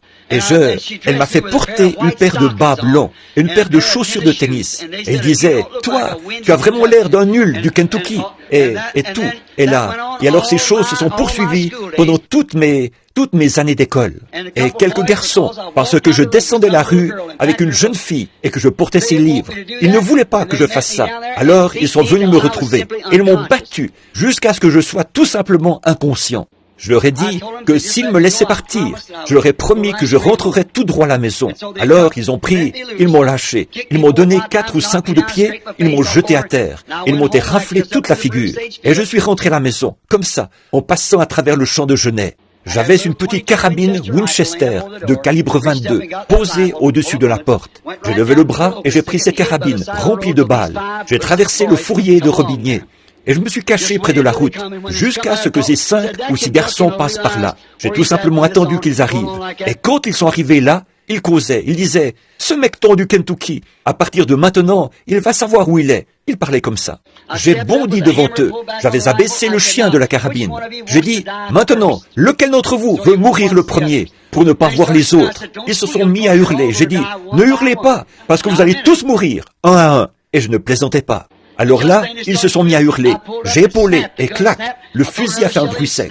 J'ai introduit une autre cartouche. Clac, il a fait un bruit sec. Une autre cartouche. Clac, il a fait un bruit sec. J'ai éjecté 16 cartouches sur le sol. Pour chacune, un bruit sec. Et ces garçons qui couraient, qui poussaient des cris et s'enfuyaient à toutes jambes de l'autre côté de la colline. Et tout. Et après qu'ils sont partis, je me suis tenu là. Et j'étais tellement en colère que je ne pleurais pas. Je riais comme un perdu. Et les larmes ruisselaient de mes yeux. Ça, c'est un tempérament colérique. S'il n'y avait pas eu Dieu, j'aurais été un meurtrier. J'ai ramassé ces cartouches et je les ai remises dans la carabine. Et pan, pan, les coups partaient très bien. Vous parlez d'une grâce. Où sont les vierges folles pendant le millénium? Pendant le millénium, elles sont dans la tombe. Les autres morts ne revinrent pas à la vie avant 1000 ans. Y aura-t-il, ou y a-t-il maintenant, un lieu où les poules se rassemblent pour y vivre, comme quand Moïse avait conduit les enfants d'Israël? Je vais répondre à cette question pour vous. Ça vient de m'être révélé. Je vais vous dire la vérité. Oui, monsieur, il y a un lieu où toutes les poules se rassemblent. Vous voulez savoir où c'est? En Christ. Exactement. Rassemblez-vous simplement là. Nous y sommes tous ensemble.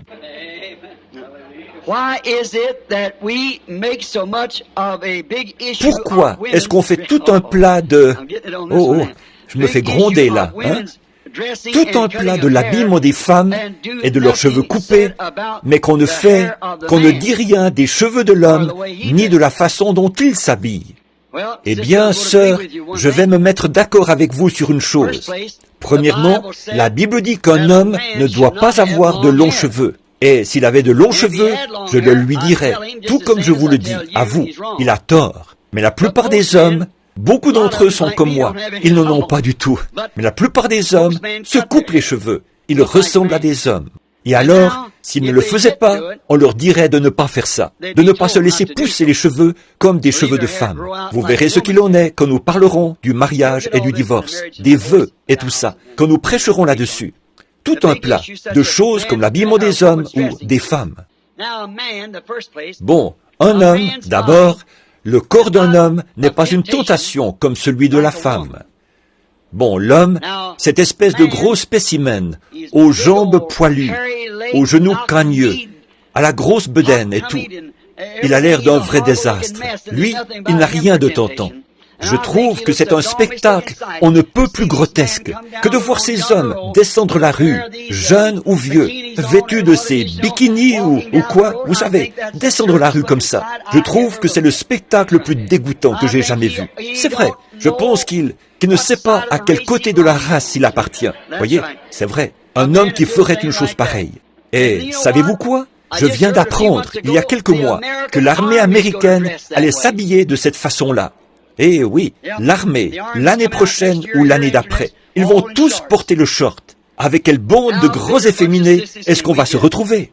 Dieu a fait l'homme pour qu'il ait l'air d'un homme, qu'il agisse comme un homme et qu'il s'habille comme un homme. Il a fait la femme pour qu'elle fasse de même, qu'elle s'habille comme une femme, qu'elle agisse comme une femme et qu'elle soit comme une femme.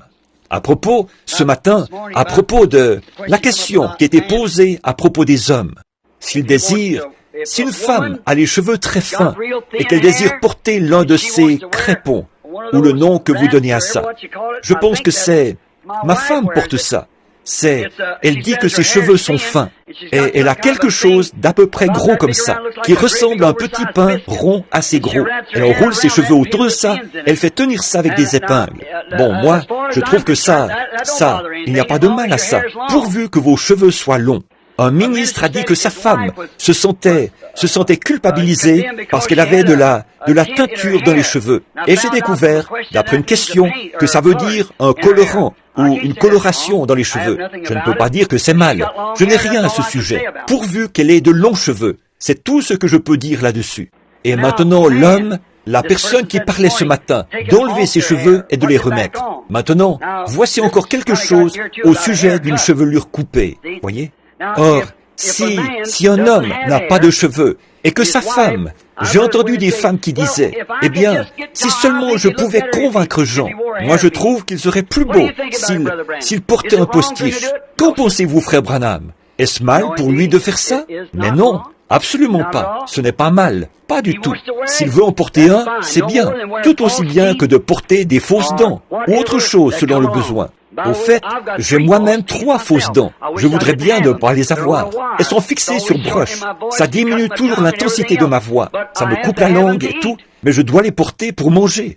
Et quand je vais outre-mer, dans ces réunions plein air, je porte un postiche, non pas pour l'apparence, parce que vous savez que je me tiendrais ici, même si je n'avais pas un seul cheveu sur la tête, ou quoi que ce soit. Pour moi, ça ne changerait rien. Je suis ici pour représenter Jésus-Christ. Mais la première soirée où je me tiens là, sous un orage tropical, le lendemain soir, j'ai tellement mal à la gorge que je ne peux pas y retourner. Et donc, si c'était quelque chose que je désirais faire et que j'avais à cœur de le faire, je le ferais. Oui, monsieur, il n'y a absolument rien qui l'interdit. Il n'y a absolument rien qui vous interdit, sœur, de porter un crépon ou un postiche ou quelque chose dans vos... C'est parfaitement en ordre. Mais que vos cheveux restent longs. Et vous, les hommes, coupez les vôtres. Ceux que vous avez, tenez-les coupés. Voyez? Alors, ça règle la question. Et vous, les femmes, habillez-vous comme des femmes. Et vous, les hommes, habillez-vous comme des hommes. Ne cherchez pas à être efféminés en portant des vêtements de femmes. Et vous, les femmes, ne cherchez pas à être masculines en portant des vêtements d'hommes. Parce que Dieu ne veut pas que vous le fassiez. La Bible condamne ça. Mais maintenant, pour ce qui est de porter un postiche ou de porter des cheveux, eh bien, qu'est-ce que c'est, ces espèces de crépons? Est-ce que j'ai fait une erreur tout à l'heure? Serait-ce plutôt une souris?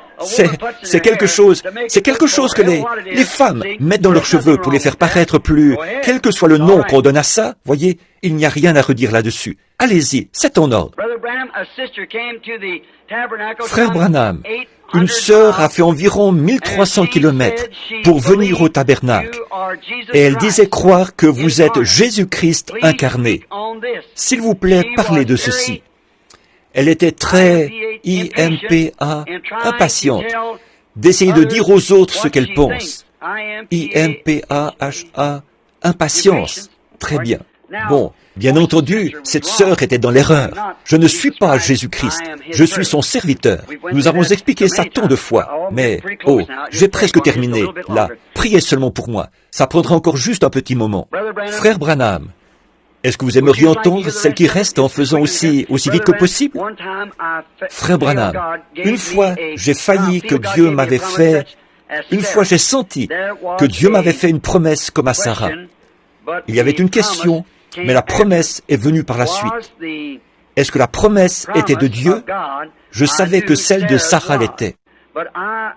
Mais je sens que le temps est tellement court. Nous aimons votre ministère et celui qui vous a appelé. C'est gentil, n'est-ce pas? Aimons votre ministère et celui qui vous y a appelé. Et donc, nous vous aimons. Oh, ils ont signé. Merci, sœurs et frères. Une question. Oui, oui. Très bien.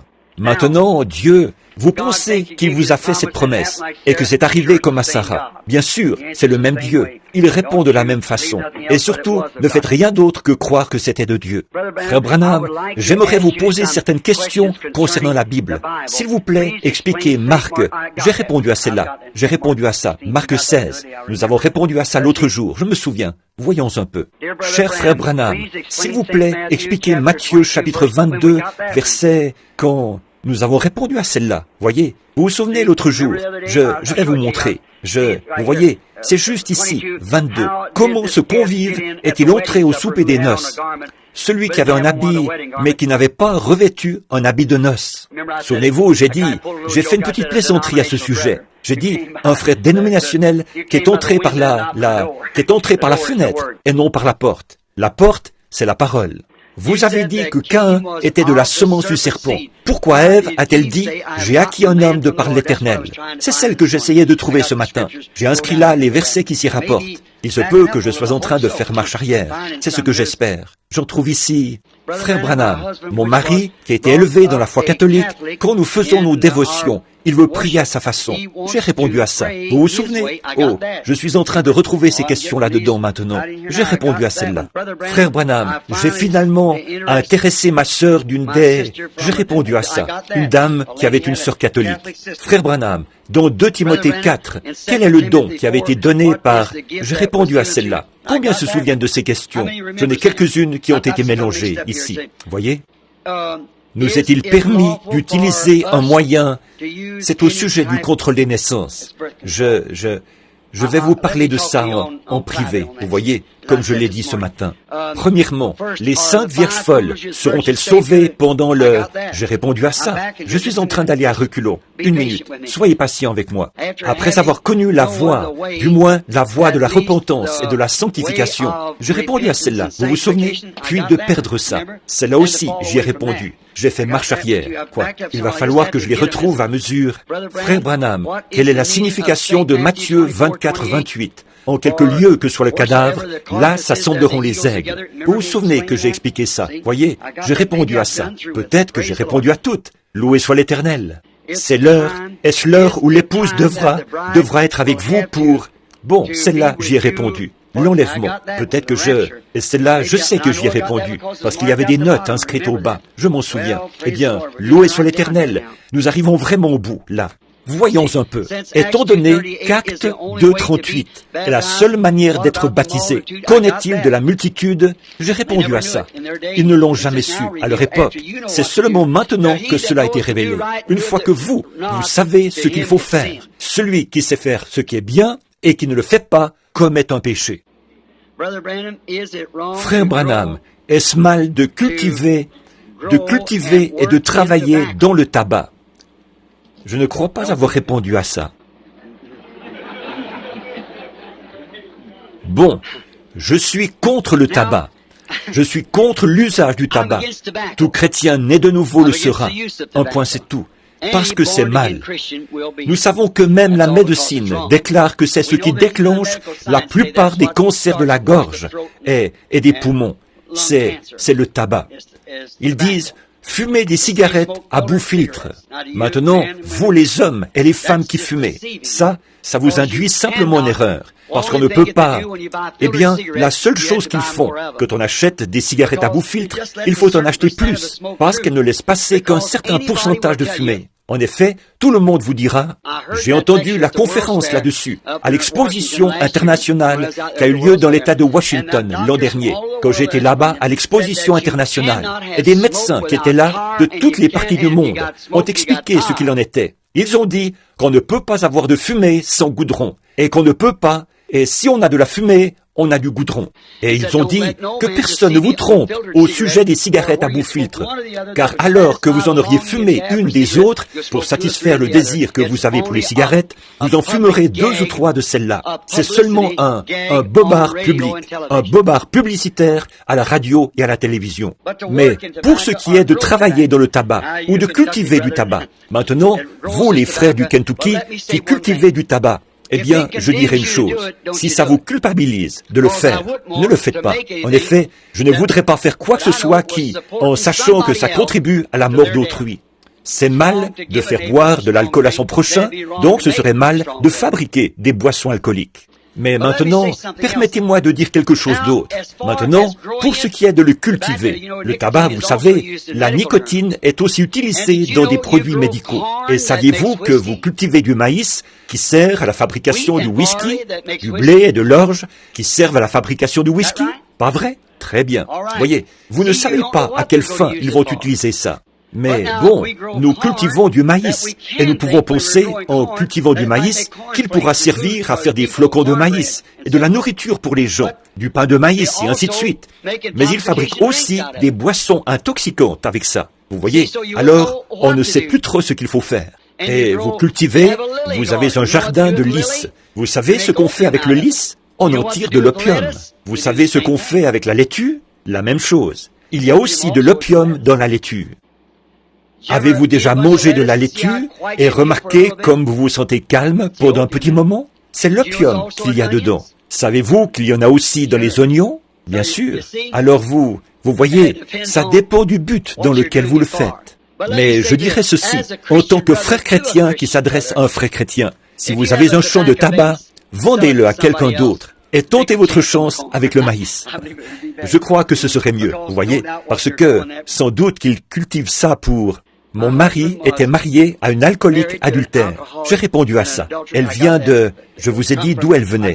C'est loin d'ici. J'ai répondu à cette question-là. Et maintenant, voyons un peu. La femme d'Apocalypse 12. J'ai répondu à celle-là, oui. J'ai répondu à cette série de questions-là. Voyons un peu. Ça, c'est fait. Celle-là, j'y ai répondu. C'est au sujet d'Apocalypse 12, ce qu'elle était. Voyons un peu. Frère Branham, nous avons 2 enfants qui vont à une église dirigée par une femme prédicateur. Nous savons qu'elle est complètement à côté de la parole. Nos enfants subissent cette forte influence. Comment devons-nous nous y prendre pour leur dire que ceci est une erreur? Je vous l'ai dit déjà. J'ai répondu à ça. Et allez-y doucement. Que diriez-vous si je sais que cette personne se trouve ici. Si je crois savoir qui est cette femme, que diriez-vous si je vous disais qui c'est?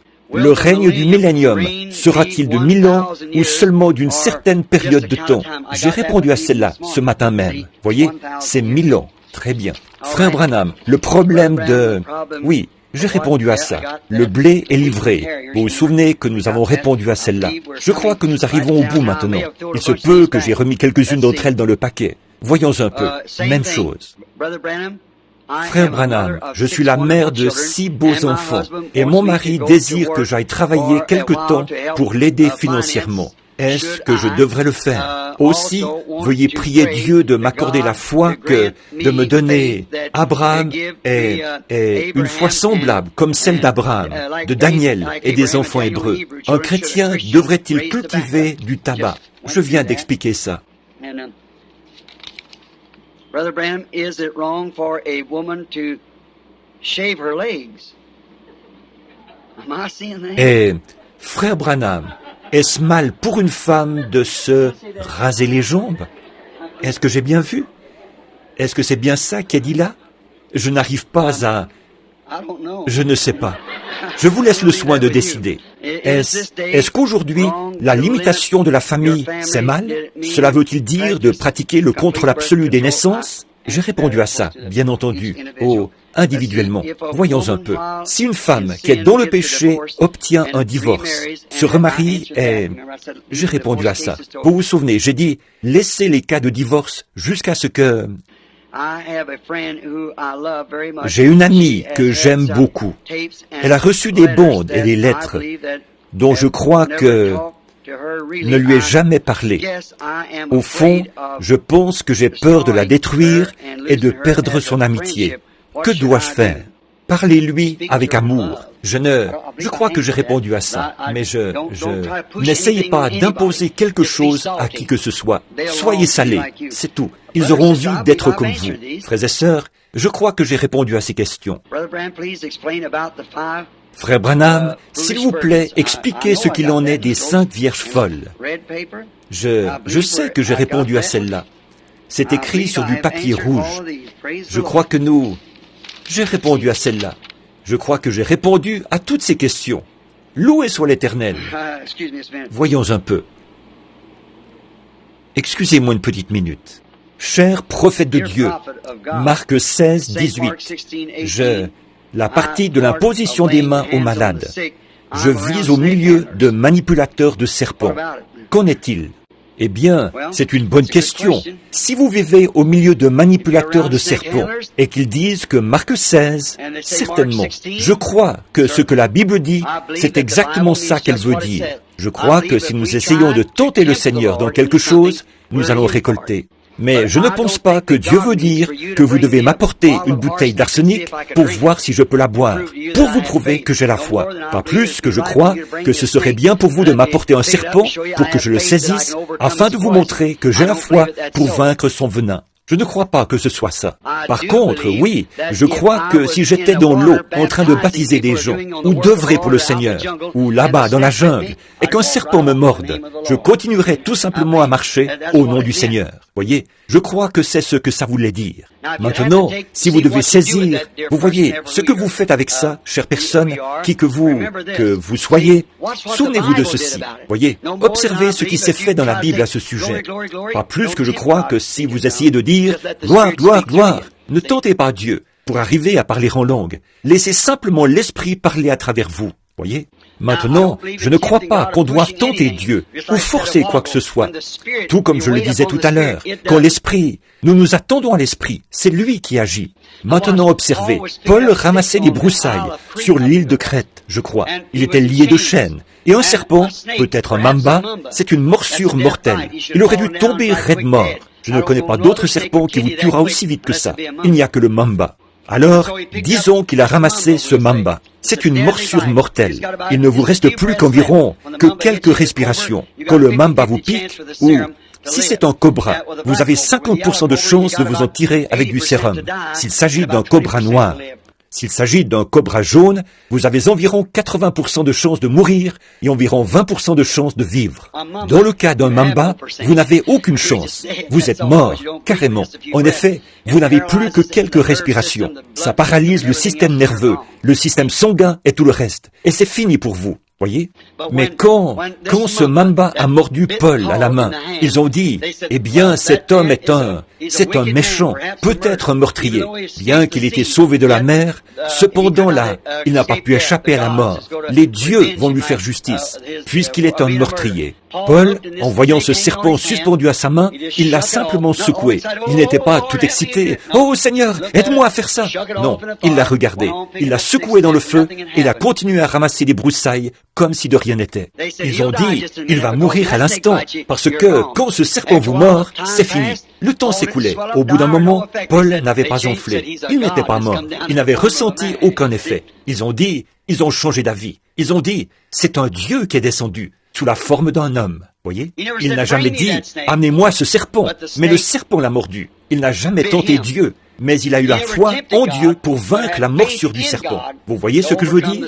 Donc, qui que vous soyez, vous qui êtes parmi des manipulateurs de serpents, or, si eux, ils veulent manipuler des serpents, ça les regarde. Voyez? Moi, je ne vois pas ça du même œil. Bon, vous dites, eh bien, ces gens-là ont la foi. Je ne dis pas qu'ils n'ont pas la foi. Ils se brûlent avec un chalumeau à acétylène et des choses du genre. Mais vous voyez, ce ne sont quand même pas des preuves que ce soit de Dieu. J'ai vu des Indiens marcher sur un tapis de feu de 1 mètre de large et d'environ 40 mètres de long. Et on a tissé le feu avec des feuilles jusqu'à ce qu'il soit chauffé à blanc. Ce n'étaient pas des hommes extraordinaires, mais de simples fermiers. Ils enlevaient leurs chaussures. Ils prenaient des petits... Les prêtres les bénissaient en les aspergeant de sang de bouc. Et ils prenaient des petits crochets, comme des hameçons, et ils se plantaient ça dans la peau au-dessus de leur bouche, jusqu'à ce que ce soit vraiment moche. Des boules toutes remplies d'eau, semblables à des petites boules de sapin de Noël, comme ça, des ornements, toutes remplies, et ces grands hameçons longs comme ça, qui s'enfonçaient dans la chair. Vous pouvez vous imaginer un peu ce que c'est de les mettre et de les enlever. Et il se tenait là et marchait sur ce feu vif, en le traversant jusqu'au bout. Et c'était bien chauffé à blanc, plus que rouge, chauffé à blanc. Il traversait tout ce feu, faisait demi-tour et refaisait ce chemin à l'envers, sans avoir la moindre brûlure aux pieds. Et ils ne croient même pas en notre Dieu. Leur culte, c'est le culte des démons. Voyez, donc ça ne veut rien dire, ça. Restez simplement éloignés. Soyez simplement un chrétien très gentil, très humble. Menez la vie qu'il faut, et Dieu s'occupera du reste. Frère Branham, que vont prêcher les prédicateurs qui ne font pas partie de l'épouse? Ceux qui prêchent en ce moment le Saint-Esprit, le baptême d'eau et le salut, que prêcheront-ils s'ils ne font pas partie de l'épouse? Eh bien, vous savez ce qui va probablement arriver. Je dis ceci maintenant, je ne peux pas le prouver, mais ils vont simplement continuer à prêcher comme ils le font maintenant. Et les gens vont continuer en pensant qu'ils reçoivent le salut, mais l'épouse sera déjà partie. Est-ce bien, selon la parole, de pratiquer le contrôle des naissances? Je vous ai dit que je répondrai à ça en privé. Vous qui avez ces questions, venez me voir en privé. Cher frère Branham, nous avons un enseignant dont vous savez que l'Écriture dit... Oui, j'ai répondu à ça. Une minute, là. Frère Branham, à un moment donné, nous avons inscrit notre nom sur le registre d'une certaine... Oui, j'ai répondu à ça. C'est pour savoir s'ils ont fait une erreur en retirant leur nom. Qu'est-ce que... Approuveriez-vous le contrôle des naissances? Non, je ne peux pas l'approuver. Non, monsieur, voyez, est-ce que le septième ange, tel que mentionné dans Apocalypse 10, est la même personne que l'Élie de Malachie 4? Est-ce que j'ai répondu à ça? Il me semble que je n'y ai pas répondu. Oui, c'est la même personne. Apocalypse 10 est le message du septième ange, le septième ange, messager du septième âge de l'Église, qui est Malachie 4. Est-ce que le contrôle des naissances? J'en ai beaucoup là-dessus. Je les ai simplement remises derrière. Je ne voulais pas répondre à ça. J'aimerais mieux vous voir en privé. Où trouvons-nous que Noé a prêché pendant 120 ans et qu'il a construit l'arche en 120 ans? Est-ce que j'ai répondu à ça? Une génération où le temps alloué sur terre à l'homme était de 120 ans, période que Noé a prise pour construire l'arche, laquelle période était considérée comme une génération en ce temps-là. 120 années était le temps alloué à l'homme, et il a prêché, par conséquent, Genèse 6:3, il a prêché à cette génération. Donc, 120 ans. C'est ce que Noé a fait. Très bien. Voyons un peu maintenant. Dans Malachie 4, cet Élie doit ramener le cœur des pères à leurs enfants, puis le cœur des enfants à leurs pères. Est-ce la même personne? Oui, c'est la même personne. Très bien.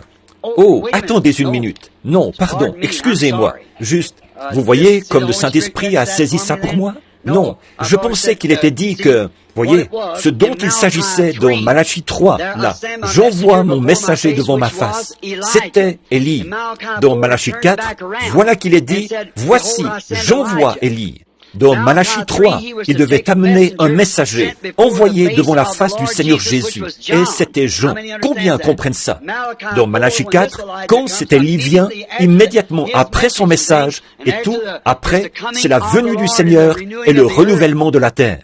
Et si vous remarquez, pour le confirmer, là, que ce n'est pas la façon dont le Saint-Esprit a écrit cela par ce prophète.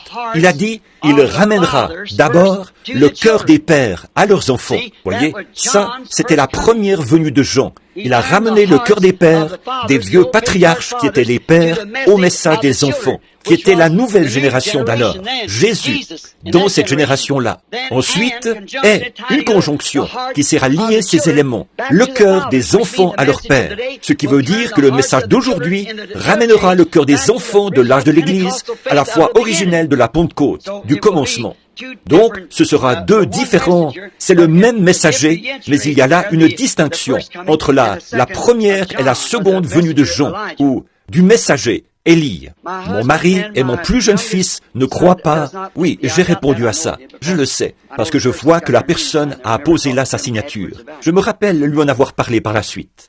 Comment pouvons-nous trouver la volonté du Seigneur? Notre maison, devrions-nous aller habiter à Jeffersonville, dans l'Indiana? Quelqu'un peut-il être chrétien et ne pas aimer les gens de couleur? Dieu ne voudrait pas qu'ils soient traités comme nous parce qu'ils sont noirs? Est-ce que vous Qu'est-ce que vous suggérez là-dessus? Croyez-vous à l'intégration ou bien à la ségrégation? Je crois à l'intégration. Je crois qu'un homme, quelle que soit sa couleur ou qui qu'il soit, c'est un homme. Tout comme moi, j'en suis un. C'est tout à fait exact. Et je crois que si seulement il laissait ces gens de couleur tranquilles, et que ces communistes n'étaient pas allés là-bas pour les inspirer. Or, ils voulaient, les vrais, les authentiques gens de couleur, il y a parmi ces gens-là un groupe d'authentiques saints, nés de nouveau, remplis de piété. Mais certainement, le fait que ma peau soit blanche et que la leur soit noire, pour moi, ça ne compte pas, ça. Il est mon frère, s'il est en Christ. Voilà pourquoi je ne suis pas d'accord avec le message africander. Eux ne croyaient même pas que ces gens-là avaient une âme. C'est pour ça que j'étais mal vu là-bas. J'ai dit, cet homme-là est un homme autant que moi, j'en suis un. Il a droit aux mêmes privilèges que moi. Sa peau, ça ne change rien. Ça, pour moi, ni pour tout homme qui est né de nouveau de l'Esprit de Dieu. Mais j'ai dit, s'ils avaient laissé ces gens de couleur tranquille, ils n'auraient jamais été inspirés comme ça. Et je le dirai du haut de cette chair. Nous avons beaucoup de gens de couleur qui viennent ici. Je ne pense pas qu'il y en ait ici ce soir, mais nous avons beaucoup de gens de couleur qui viennent ici à cette église. Frères, ils sont les bienvenus autant que n'importe qui d'autre. Ce sont mes frères et mes sœurs. Et il y a parmi les gens de couleur, quelques-uns des gens les meilleurs que j'ai jamais rencontrés de ma vie. Et parmi eux aussi, il y a des renégats, tout comme parmi les gens de race blanche, ou de race jaune, ou de race brune. Oh oui. Par contre, je ne suis pas pour les mariages mixtes. Je crois qu'un homme blanc ne devrait pas se marier avec une jeune fille de couleur, ni une jeune fille de couleur se marier avec un homme blanc, ni une personne de race jaune se marier avec une personne de couleur, ou avec une personne de race blanche, ou je crois que les bruns, les noirs, les blancs et les différentes races de gens, c'est comme un jardin de fleurs pour Dieu. Et je ne crois pas qu'ils devraient être croisés. Je crois que c'est comme ça que Dieu les a faits, et je crois que c'est comme ça qu'ils devraient rester. Qu'est-ce que, pour moi, c'est un non-sens de voir une jeune fille de couleur, vraiment jolie, intelligente, une belle fille, aussi jolie que n'importe quelle femme qu'on voudrait voir. Pourquoi est-ce qu'elle voudrait se marier avec un homme blanc et avoir des enfants mulâtres? Pourquoi est-ce qu'une jeune fille intelligente, une jeune fille de couleur, voudrait faire une chose pareille? C'est parce que quelque chose, c'est communiste. Et comment se fait-il qu'un homme bien, un homme de couleur, veuille se marier avec une femme blanche et avoir des enfants mulâtres? Je ne crois pas que je crois que nous devrions rester tels que nous sommes. Nous sommes des serviteurs de Christ. Et Dieu m'a fait, s'il m'avait fait de couleur noire, je serais heureux d'être un homme de race noire au service de Dieu. S'il m'avait fait jaune, je serais un homme de race jaune heureux au service de Christ. S'il m'a fait blanc, un homme de race blanche heureux au service de Christ. S'il m'avait fait brun ou rouge, un indien ou quoi que ce soit, je resterais de la même couleur. Ce serait moi. Je veux être comme mon Créateur m'a fait. Là-bas, ce jour-là, à Shreveport, quand ce soulèvement s'est produit et qu'il y avait là tous ces jeunes gens de couleur inspirés par le communisme, je vous l'ai dit ici, de cette chair, jamais personne n'a causé un aussi grand déshonneur aux gens de couleur que Martin Luther King. C'est vrai, cet homme va conduire des milliers d'entre eux à un massacre. C'est vrai, c'est inspiré par le communisme. Je vais vous prouver ce que j'avance. J'avais dit ça il y a environ 2 ans. Regardez ce qui est en train de se produire en ce moment. Ils ont dit qu'ils luttaient pour l'intégration. Et quand la loi leur a accordé l'intégration, et vous, qui n'êtes pas pour l'intégration, vous devriez avoir honte. Notre nation permet l'intégration, et nous devrions faire ce que le grand patron dit de faire. C'est tout à fait exact. Et maintenant, vous dites de ne pas entrer dans certains endroits, et ainsi de suite, ou dans certains magasins, ou de devoir s'asseoir à l'arrière de l'autobus, et tout ça. Non, monsieur, la loi dit qu'ils sont pareils à nous, donc nous sommes pareils à eux. Donc, agissons en conséquence. Montrons-le par notre manière d'être. Et c'est exactement ce que croient tous ceux qui sont véritablement nés de nouveau. C'est ça, je crois, qu'il y a dans leur cœur. Je n'ai jamais eu autant de compassion pour des gens comme j'en ai pour ces pauvres gens de l'Afrique, à cause de la façon dont ils ont été traités. Et je ne crois pas à ce genre de choses-là. Je suis du Sud. Je suis né là-bas, de l'autre côté de la rivière. Mais je suis comme Abraham Lincoln. Je suis venu ici parce que je crois que les hommes sont nés égaux. C'est vrai. Je ne crois pas qu'on doive séparer les gens et ce genre de choses-là, alors que ces gens, baptisés du Saint-Esprit et tout. Mais regardez, c'est vrai, ces authentiques gens de couleur, qui sont des chrétiens nés de nouveau, ce n'est pas eux qui causent tous ces ennuis. Vous voulez les condamner pour ça. Mais que dire de certains de nos jeunes renégats de race blanche? Voyez, maintenant, ce qui est bon pour l'un l'est aussi pour l'autre. Voyons donc, nos jeunes de race blanche causent 2 fois plus d'ennuis qu'eux. C'est tout à fait exact. Où est-ce que ça se passe? Dans nos universités et établissements de ce genre. Quelques-uns de nos gens les plus instruits sont à l'origine de ces choses. Voyez? Eh bien, qu'est-ce que c'est? Maintenant, pour vous montrer que c'est le communisme, et non pas ces gens de couleur. C'est toujours de cette façon-là que le communisme s'est introduit pour prendre le contrôle. Ils font ça dans chaque nation. C'est comme ça qu'ils s'y prennent. Ils vous amènent à vous battre les uns contre les autres. Une révolution. Puis, ils s'emparent du pouvoir sans qu'il y ait un seul coup de feu. Ils ne veulent pas faire sauter ce pays. Ils le veulent pour eux. Ils peuvent s'y infiltrer. Et maintenant, ils ont vu une circonstance qui s'y prêtait bien. Ils savent ce qu'a été la vieille révolution. Alors, ils ont eu l'idée de commencer une autre révolution. Pour vous prouver que ce que j'avance, c'est bien évident. Après qu'ils ont eu l'intégration, maintenant ils l'ont, par des moyens légaux, légalement. Maintenant, ils causent plus d'ennuis qu'ils en ont causé au départ. Voyez, ça montre que c'est le communisme, et non pas ces précieuses âmes qui sont nées de l'Esprit de Dieu. Est-ce que nous pouvons encore brûler d'ardeur et prêcher l'Évangile? Ou est-ce que ce temps est terminé? Non, continuez à prêcher de toutes vos forces. Frères, ne lâchez pas, je vous donne mon appui. Frère Branham, quand vous avez prophétisé de ne pas manger d'œufs, de ne pas vivre dans la vallée, était-ce une prophétie juste pour vous ou pour l'Assemblée?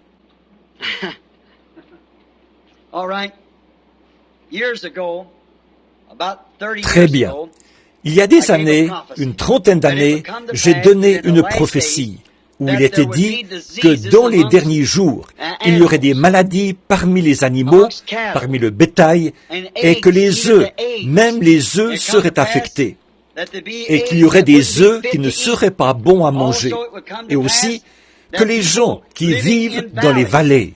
Or, souvenez-vous, j'ai prophétisé ça il y a très longtemps, il y a 30 ans déjà, disant qu'il viendrait un temps où les gens qui vivent dans les vallées, que j'allais demander aux chrétiens qui vivaient dans les vallées de déménager et de ne pas manger certaines viandes et des choses comme ça, qui seraient toxiques, que ce serait dangereux. Je crois que c'est comme ça que je l'avais prophétisé, pour les gens de vivre dans les vallées.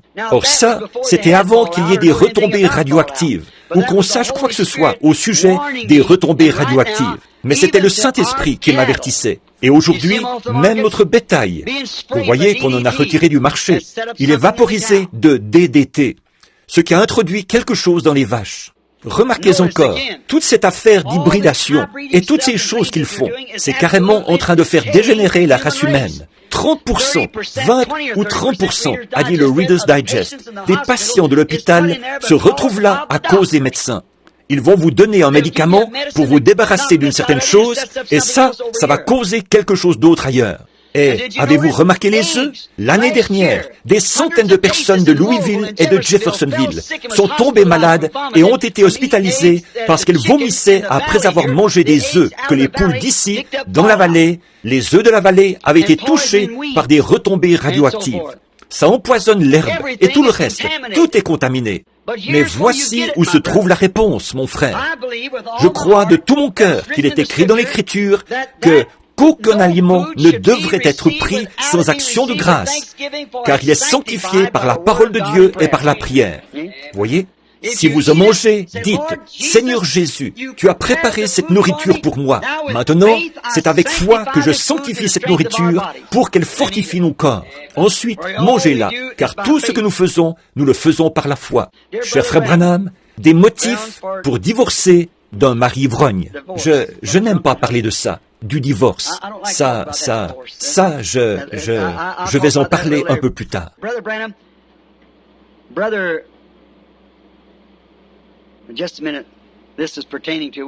Frère Branham, frère, une minute. Ceci concerne l'un des ministres d'ici. Je vais la lire d'abord. Une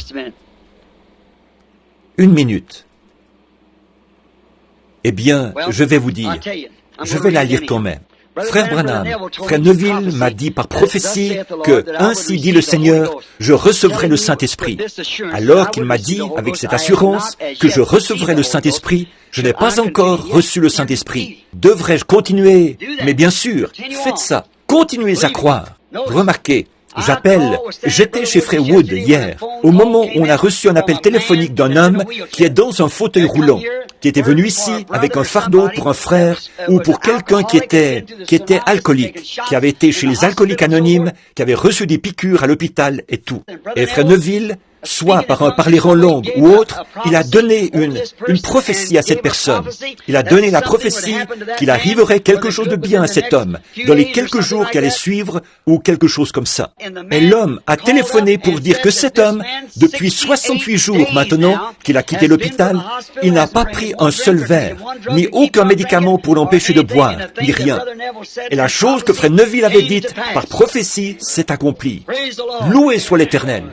Nous croyons que notre frère est un homme de Dieu. Cher frère Branham, Maintenant attendez, je vais m'arrêter là une petite minute. Or c'est ça que j'essaye de dire aux gens.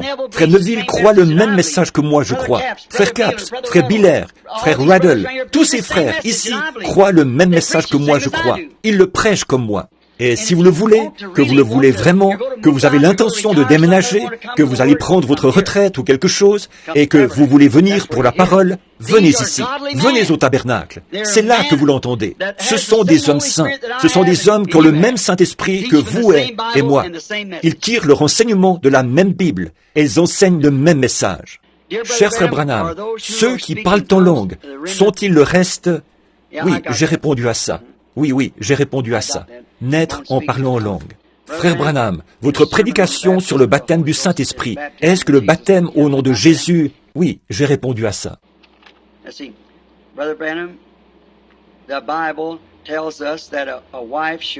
Voyons un peu.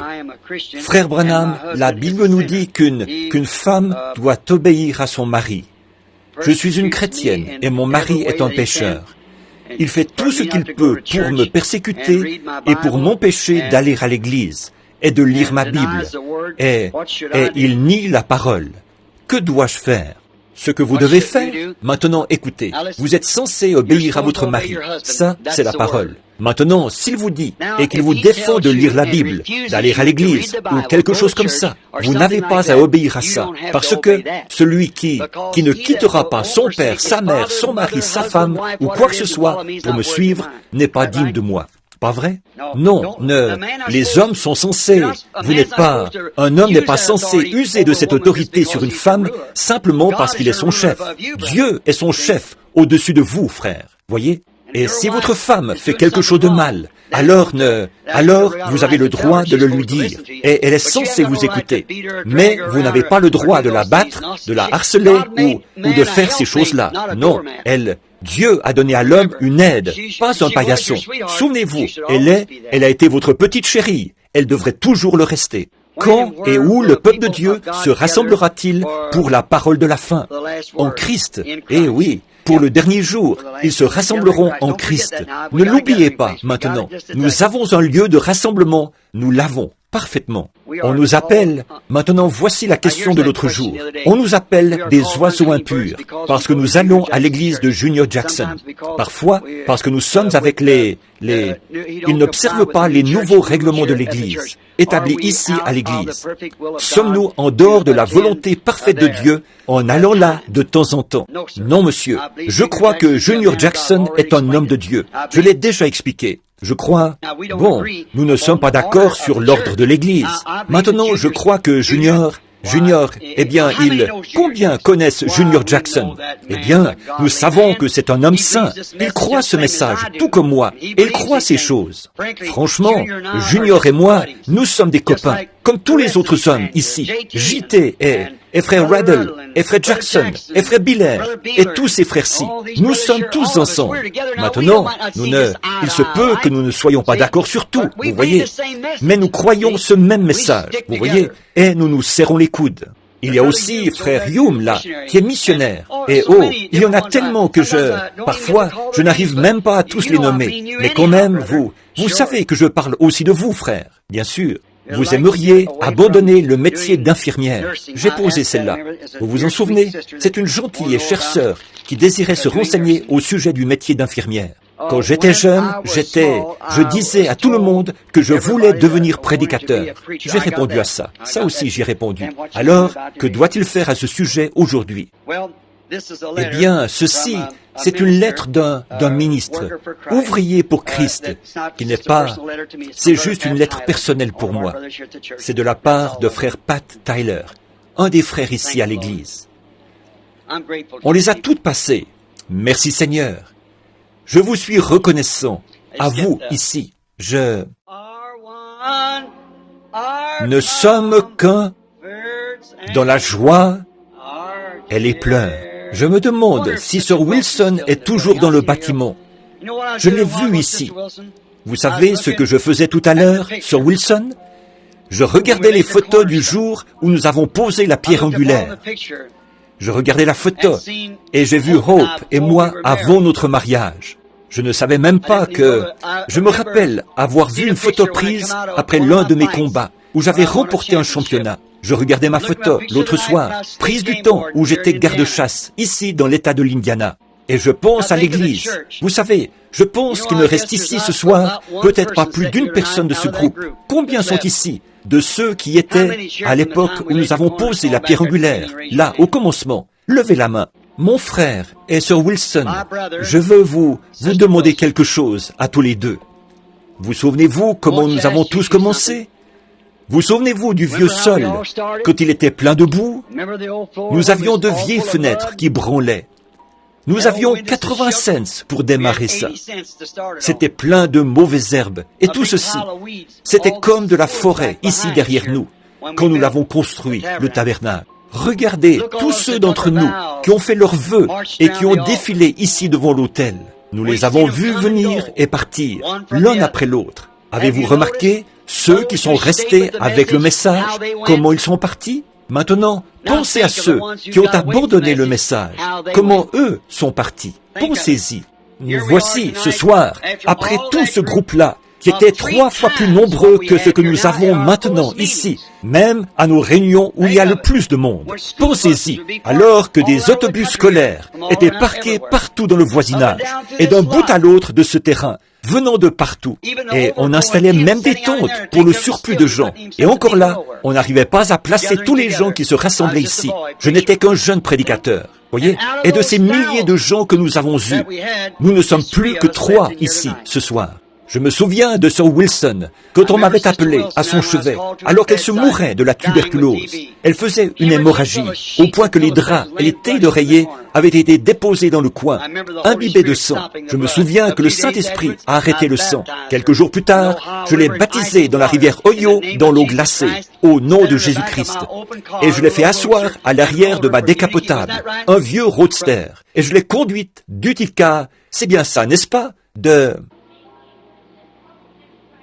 Oui, Sir Hope, ma femme, et cette sœur étaient assises sur le siège avant d'un petit roadster.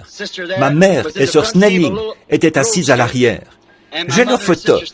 Sir Snelling, maman et les autres, Madame Weber, ma belle-mère, nous tous qui étions là, et Meda, qui n'était qu'une petite fille. Elle était là, et maintenant elle est une femme aux cheveux gris. Je me souviens quand ils ont fait une journée de vente d'insignes pour ramasser nos premiers sous. Et je me souviens que Hope s'était placée au coin de la rue.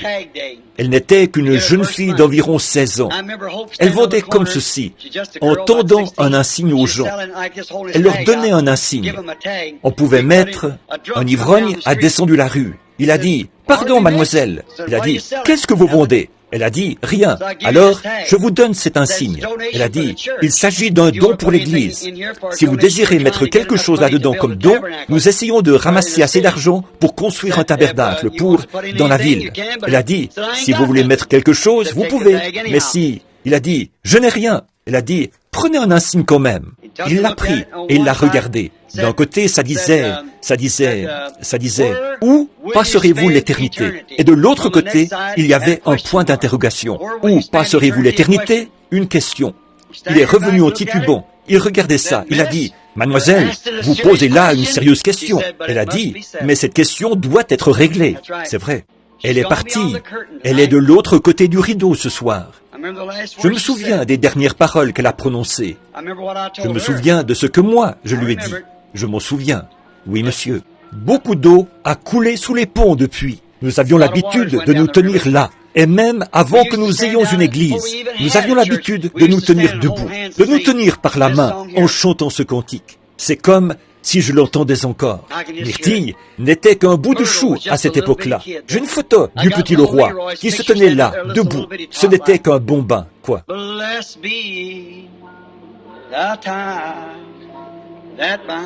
Béni soit le lien qui nous unit en Christ.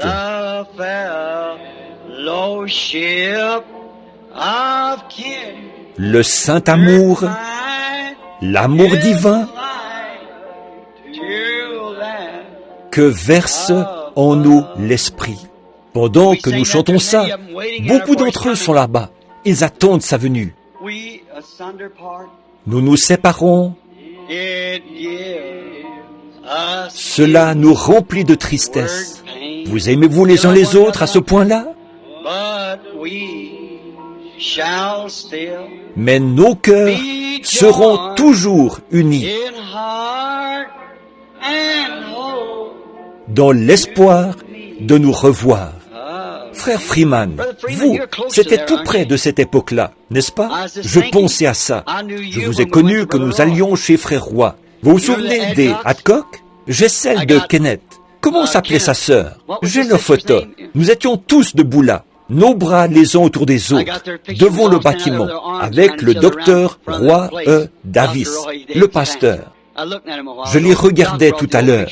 Doc nous a apporté les vieilles photos. Ça m'a fait tout drôle en dedans. Maintenant, beaucoup d'entre eux sont partis. Vous voyez? Partis. Ce sera bientôt à notre tour de partir. Voyez? Mais quand nous nous séparons, cela nous remplit de tristesse.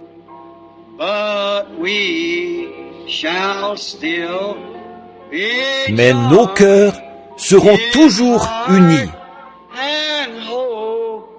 dans l'espoir de nous revoir.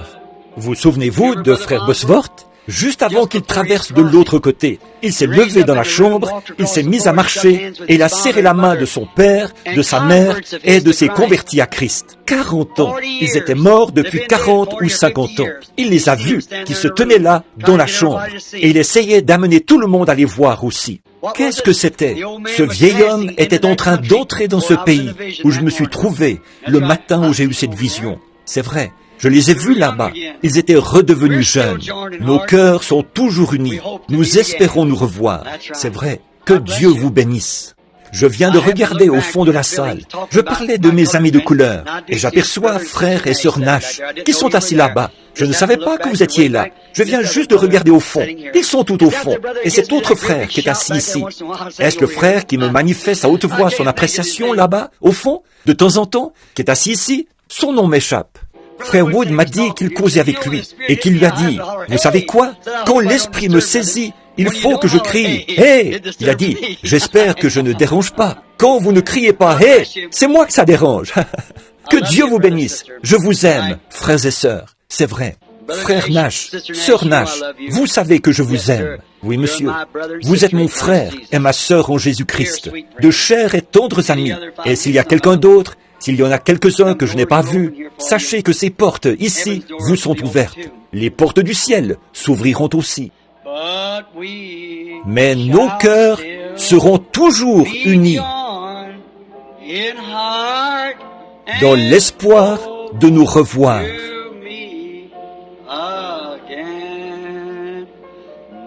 Ma foi regarde à toi maintenant. Chantons-le. Chantons encore une fois. C'est maintenant l'heure de rentrer à la maison.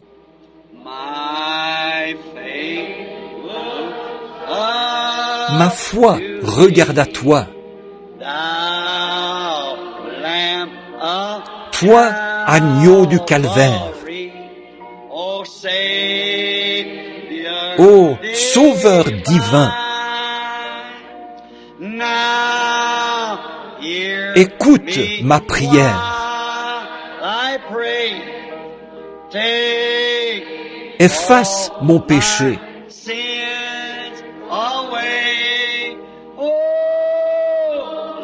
Que je sois, dès ce jour, entier à toi.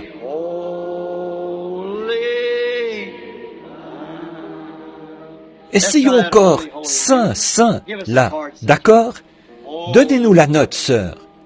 Oh, le connaissez-vous? Vous vous souvenez quand sœur Gertie et les autres chantaient ça? Le jour s'éteint à l'ouest, le ciel a béni la terre est bénie. Comme j'aime le coucher du soleil du soir, quand il descend, que les oiseaux lancent leur dernier appel. Et c'est ce qui doit arriver à chacun de nous. Je trouve que le temps du soir, avez-vous déjà remarqué, le vent cesse de souffler, les oiseaux se taisent. Voyez, c'est le monde qui s'éteint, le jour qui s'éteint, pour naître de nouveau le lendemain matin. Très bien, maintenant essayons, voyons si nous y arrivons. Saint, Saint, Saint.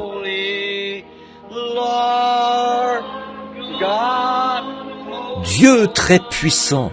Lis, monte ici une minute. Je crois que je ne le connais pas sur cet air-là. Je vais essayer sans musique. Voyez, voyons si nous pouvons y arriver. Maintenant, je sais, il se peut que je ne le chante pas comme il faut. Voyez, aidez-moi là. Chacun de vous maintenant. Saint, Saint, Saint.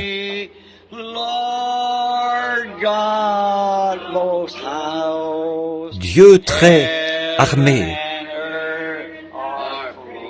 Le ciel et la terre entière sont remplis de tes louanges. Ô Dieu très haut. Aimez-vous ça? Ça ne vous fait pas quelque chose, ça? Essayons encore. Saint, Saint, Saint.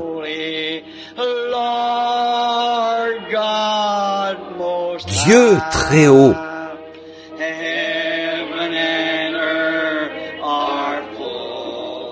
Le ciel et la terre entière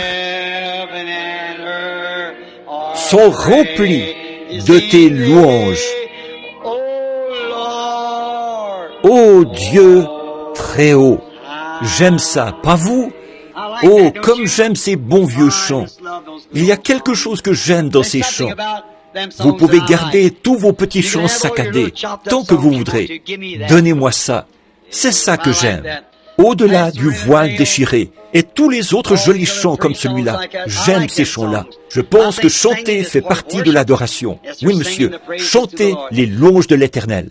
Très bien maintenant. Le cantique que nous avons l'habitude de chanter en nous séparant. Revêt-toi du nom de Jésus. Maintenant, que le Seigneur vous bénisse, alors que nous nous levons. Revêt-toi du nom de Jésus. Ô toi, enfant de tristesse, il va te procurer la joie. Oh, prends-le partout où tu vas. Précieux nom, nom si doux, espoir de la terre, joie du ciel. Précieux nom, nom si doux, espoir de la terre, joie du ciel. Maintenant, voici le couplet que j'aime, et c'est un avertissement pour chacun de vous. Là, qu'est-ce qu'il faut faire? Revêt-toi du nom de Jésus, comme d'un bouclier puissant. Écoutez, quand les tentations surviennent, que devez-vous faire? Murmure simplement son nom en priant. Précieux nom, nom si doux, espoir de la terre, joie du ciel. Précieux nom, nom si doux, Espoir de la terre, joie du ciel. Maintenant, inclinons la tête.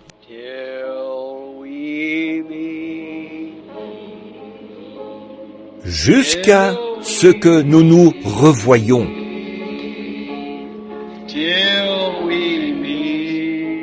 Réunis aux pieds de Jésus. Jusqu'à ce que nous nous revoyions. Jusqu'à ce que nous... Seigneur Jésus, bénis mon cher frère et guéris-le maintenant, au nom de Jésus.